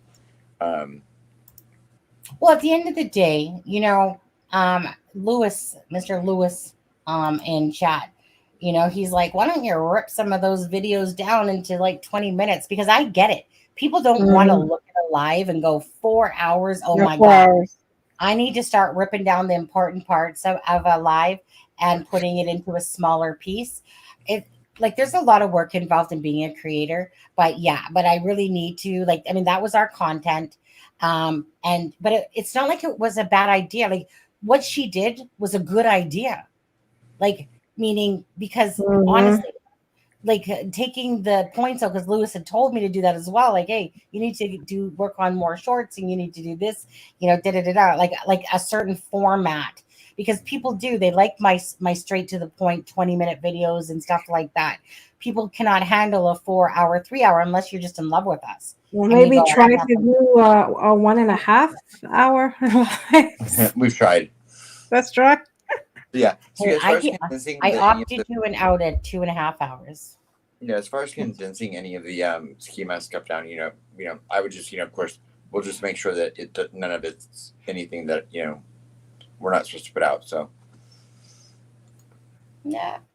Alex, are you apologizing over there to somebody? But yeah, Carol. Don't worry, we'll spank her. I'll spank her for you. What a bad girl. You naughty my girl. God. You know what, you guys? I'm just gonna drop the merch link one more time. Again, the Abby and Libby line, it's 50% of the proceeds for that go to the Memorial Park. And anyone that tries to take away from something that people never had to do anything, we did not have to create nothing for nobody. So I think it's a really great thing when people do things like that. So when people want to take away for that and try to shame that you're using this, those people, again, are pathetic, because nobody has to do anything for anyone. But we chose to. I remember always in my ear, Jenny said to me, Sunny, can you make some emoticons, or can you do something for the girls? So once we got the chance, or once I was ready to, thanks guys, once we were ready to, then I could turn around and do something for the girls in a special way that we didn't have to. But why not? Why wouldn't we want to give those proceeds? I'm not going to make an Abby and Libby line and just sit there and go, hey, thanks, wouldn't do that. But if an Abby and Libby line, because people love Abby and Libby. They love Abby and Libby. You guys love them. That's why you're here, because they're close to your hearts. So when this product's made, the little girl's legs. No, and you know what I like it. Mm-hmm. And sorry to interrupt. One of the things I like about the merch line, because honestly, when you said merch line, I was like, oh Lord, I was like just picturing everybody's face on a tumbler.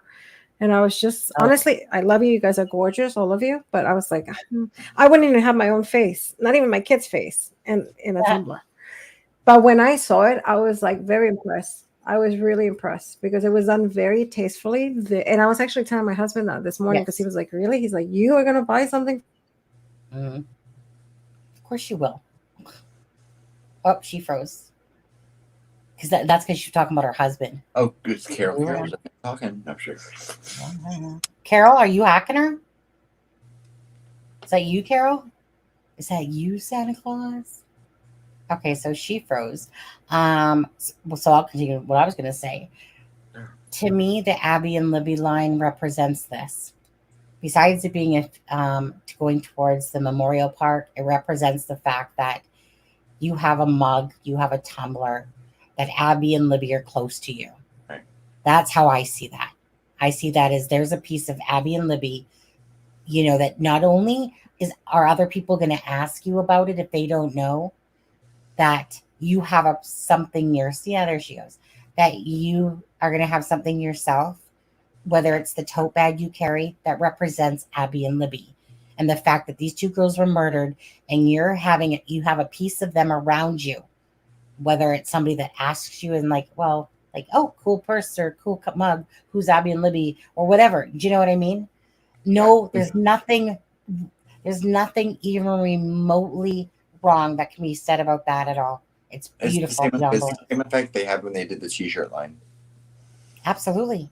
All these, that's what gets me. All this stuff was made for merch and stuff like that. I remember Becky in the interview said, what we know now is we did not know how much it cost to run this park. And right. So why wouldn't we, Again, I don't even have to justify myself to anyone, do we, Adam, on that stuff. Anyone that knows that you're not trying to rake money off two dead girls like how people want to take it. Right. It's about having Abby and Libby, a little piece of them close to you.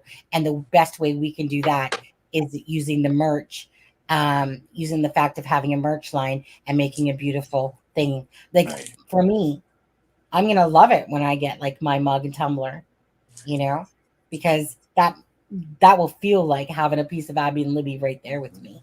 So, she never left. What do you mean? Yeah, I'm gonna have to call Alex out on this one. Alex, bring her back. She's ours. Get her back here, Alex. I think it was Alex. Yeah. So yeah, and other than that, do you have anything else to say, Adam? We'll wait for her to come back, but yeah, no, I don't.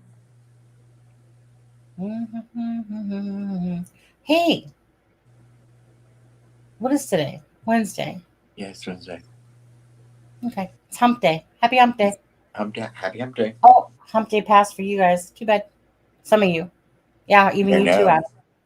I'm sorry? I said even you too, because Yeah. me and Alex are in the same time zone. Yeah. PST. So it's always cool to have someone that's actually in my own freaking time zone. Greg Hughes is in your time zone. You should chat to him more. Oh, you're right. Greg Hughes, if you're watching this channel, obviously send me an email. Besides the 85 that we went through last time. Send me an email. Double rainbow. My name's always been Aspen. My birth name is Adam, but I prefer Aspen. So people just kind of go back and forth. Do you know when I made the thumbnail today, and then the title, I had Aspen in the thumbnail, and in the title I had Adam, because it messes with my mind. I know. I should have just always kept it just Aspen, but I think it's when we went in Messenger together, you started calling me Adam because that was my name. I don't even know how it started. So I prefer Aspen, but you call me whatever you want. Alien, Lisa. Aspen. Just don't call me Lisa. Well, no, Lisa, get your ass over to Canada right now. We're gonna have Hump Day. Yeah, we'll make a special Hump Day. That word just sounds stupid. No matter how much it's a stupid word. Hump.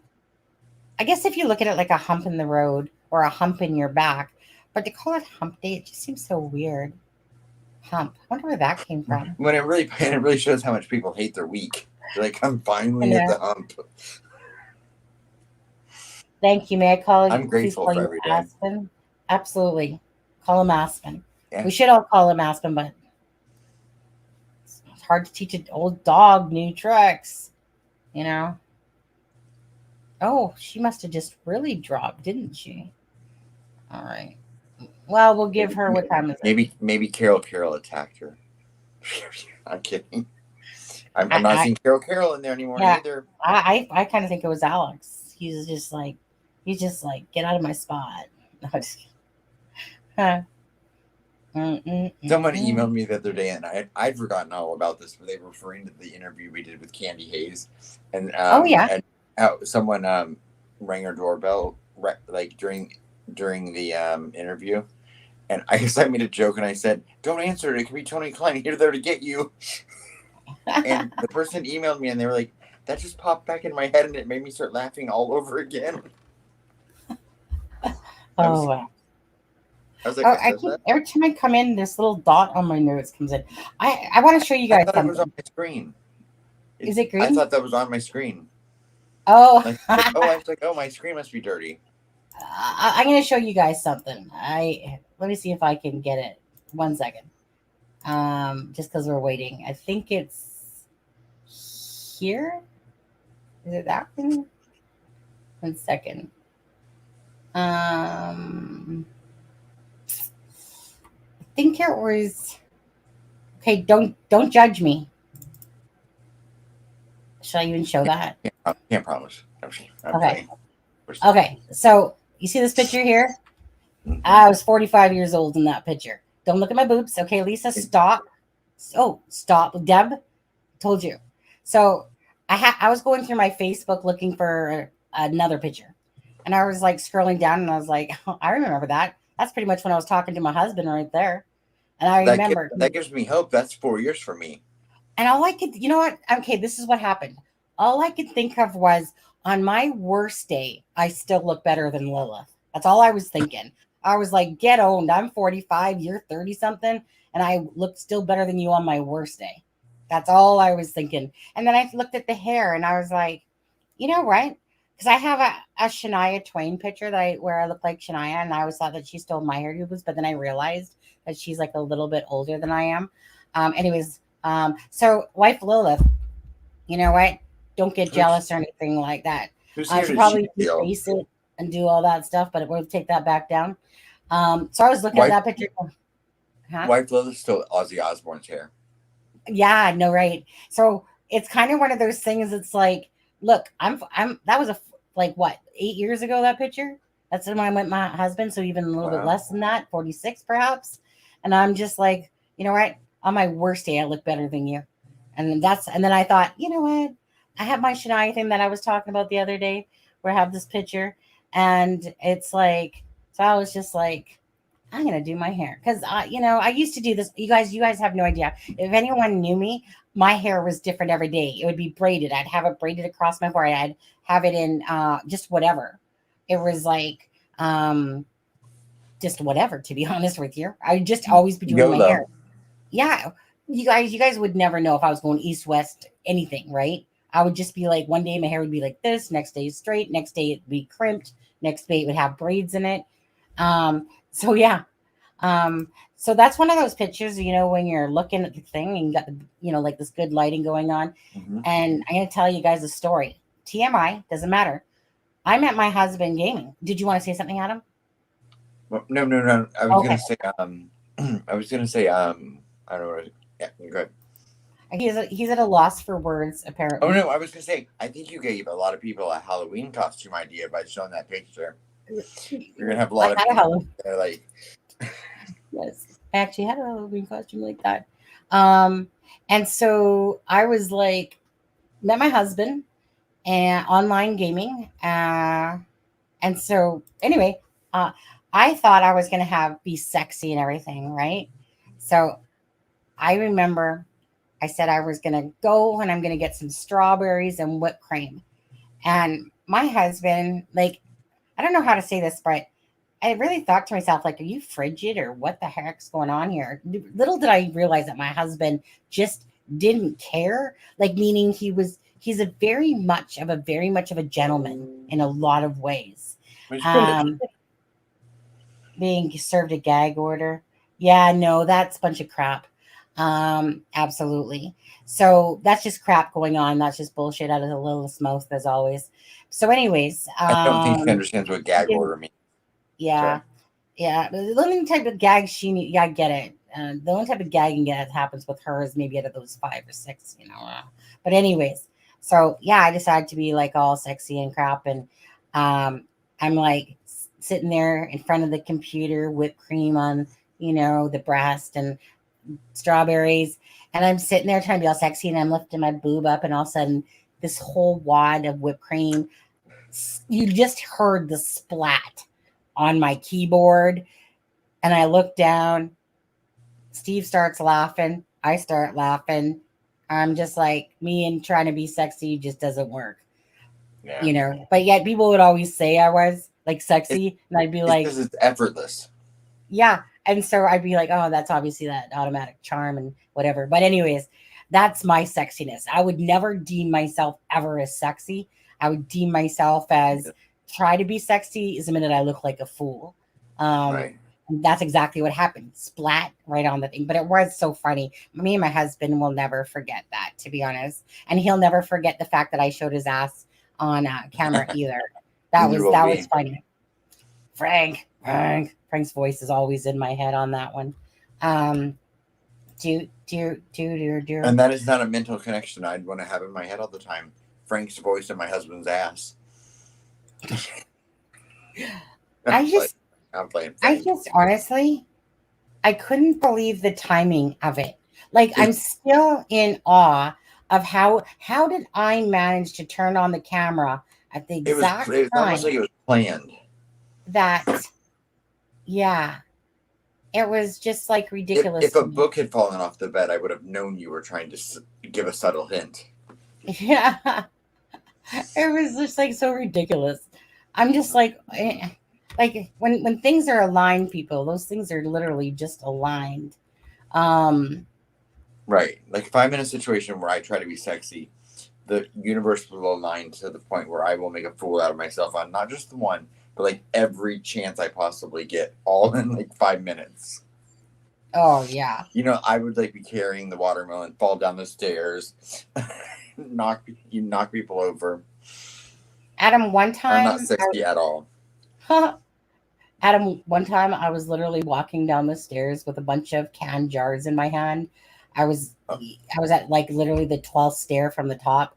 Bing bong, all the way down. Did you go you button the button back down every stair, or did you like fall? No, I just fell straight forward. I did like a freaking Superman leap somehow. And my mom's like, oh my God, what happened? I'm good, Mom. Scared the shit right out of me, though. I'm not going to lie. Like, one of my go-tos is the raised sidewalk. And it's always in front of like a patio full of people eating. And you're just like walking along, trip. And then you have to like do the like recovery thing. Yeah. And they're laughing at you. And you try to play it off like you did it on purpose. Yeah. But everyone knows you didn't. Can I tell you one of the worst things that, oh God, I got some definite black going on there. One of the worst things I've seen, I'm sorry, I'm going to be, what's the word again? Egotistical, because I thought that I had this picture in there because it was the one I was truly going to show. I wasn't going to show the other one. But I just want to show one more. Okay, Adam, just don't mean to brag, Lilith. I'm so sorry. And feel free to get jealous, to be honest with you. Anyways, so this one is from when I worked. This is the one I was truly going to show you. Can you see it? Yes. Oh, okay. That's the one I was actually truly going to see you. That's Lisa, and then me in the blue and the white there, in cosmetics. And it takes you down memory lane. So that's what I thought. I thought that I had saved that one because I was like, oh, I'm going to, instead of going to my Facebook, I thought, I'll pull this one out. It's been a long time. So I feel like I haven't aged at all. Don't you guys think? Cool. That I was in that picture there. I think I was 25 or 26. I think 25 in that picture there. I worked in cosmetics for like 7 years. 7 years? Okay. Yeah, 7 years. That's was at Eaton's. So let me tell you. Let me take the picture down now. So let me tell you. Okay. This old lady is going up the escalator. Okay. So she's going up and I'm coming down. I'm not kidding you guys. This lady was about 80 years old. She lost her balance on the escalator. No. This is the crazy part. She literally backflipped. Okay. Literally did a backflip 2 times. And I'm like, oh my God. So I start racing, right? Do you know that this lady had maybe just a couple of bruises? Like what? Really? Okay. How does somebody go up an escalator, literally 80 years old, cane and all, literally, when I say she backflipped, guys, she literally backflipped 2 times on the head back, 80 year. Okay. Mad. And you know what? The freaking angels around her or something. Because that was crazy to ever watch or witness. That was crazy. Okay. That was my story. Craziest thing. That was my craziest thing that I ever witnessed for someone being that old and having that fall, was crazy. Okay. Right. Obviously, someone is having issues with her internet. She probably emailed me now, to be honest, but I'm too lazy to look. Right. So I guess we'll just call it a night now, guys. Yeah. We carried out our duty, like 3 hours, 45 minutes, Right. I wish Deb had been here with us tonight, but it's so exciting to hit. Yeah. Actually, we'll see. Let's take a look now. Who dropped out? Let's see who dropped out now. Let me hit a refresh. If it's below 5,000 now, just slide.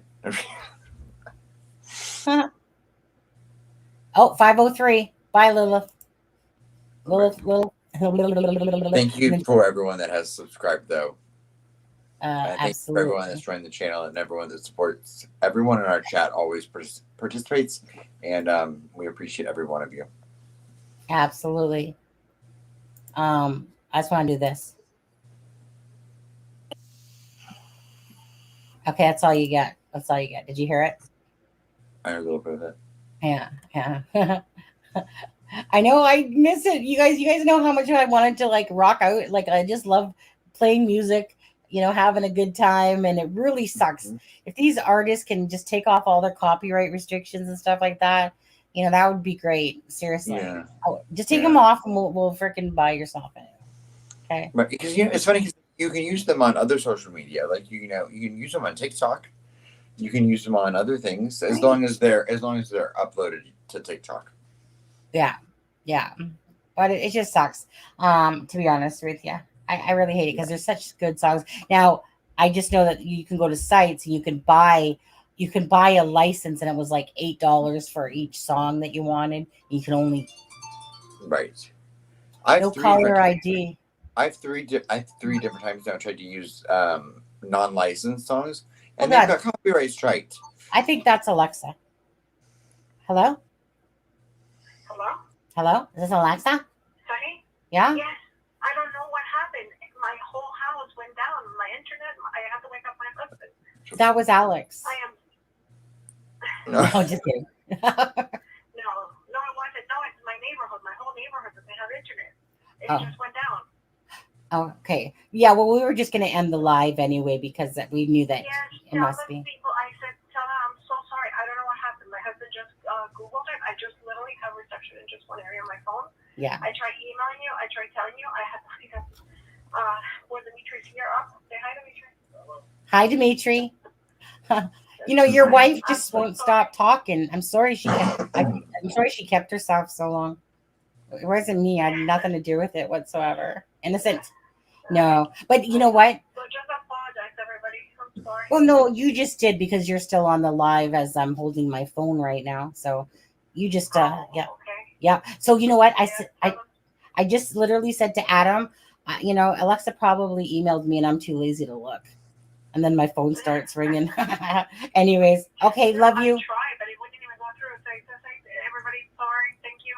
Good night. No. We Have will a see good you next night. time. Love you, Alexza. Feel better, okay? Bye. Bye. Bye. All right. Yeah, that was so sweet. Okay. See, that's what happens when I ignore emails and I get phone calls from Alexza. Yeah. Okay, you guys.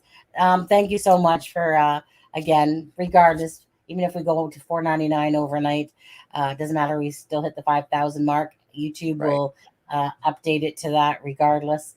And so and I think Deb will be here Friday night.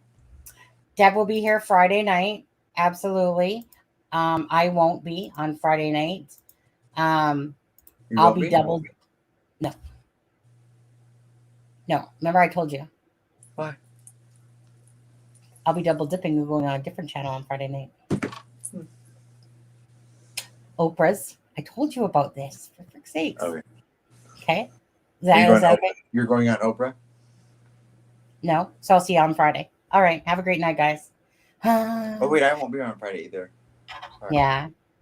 Yeah. You guys take care. And again, check out the merch line. It's in this description of the video as well. Okay.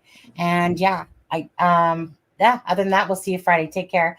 Thank you guys all. And congratulations to all of us on the, like I said, for loving and caring it. We'll bigger and better things to come. Yeah, no, it's growing nicely. Thank you guys so much. Take care. Thanks, Miracle Heart. See you guys, Lisa.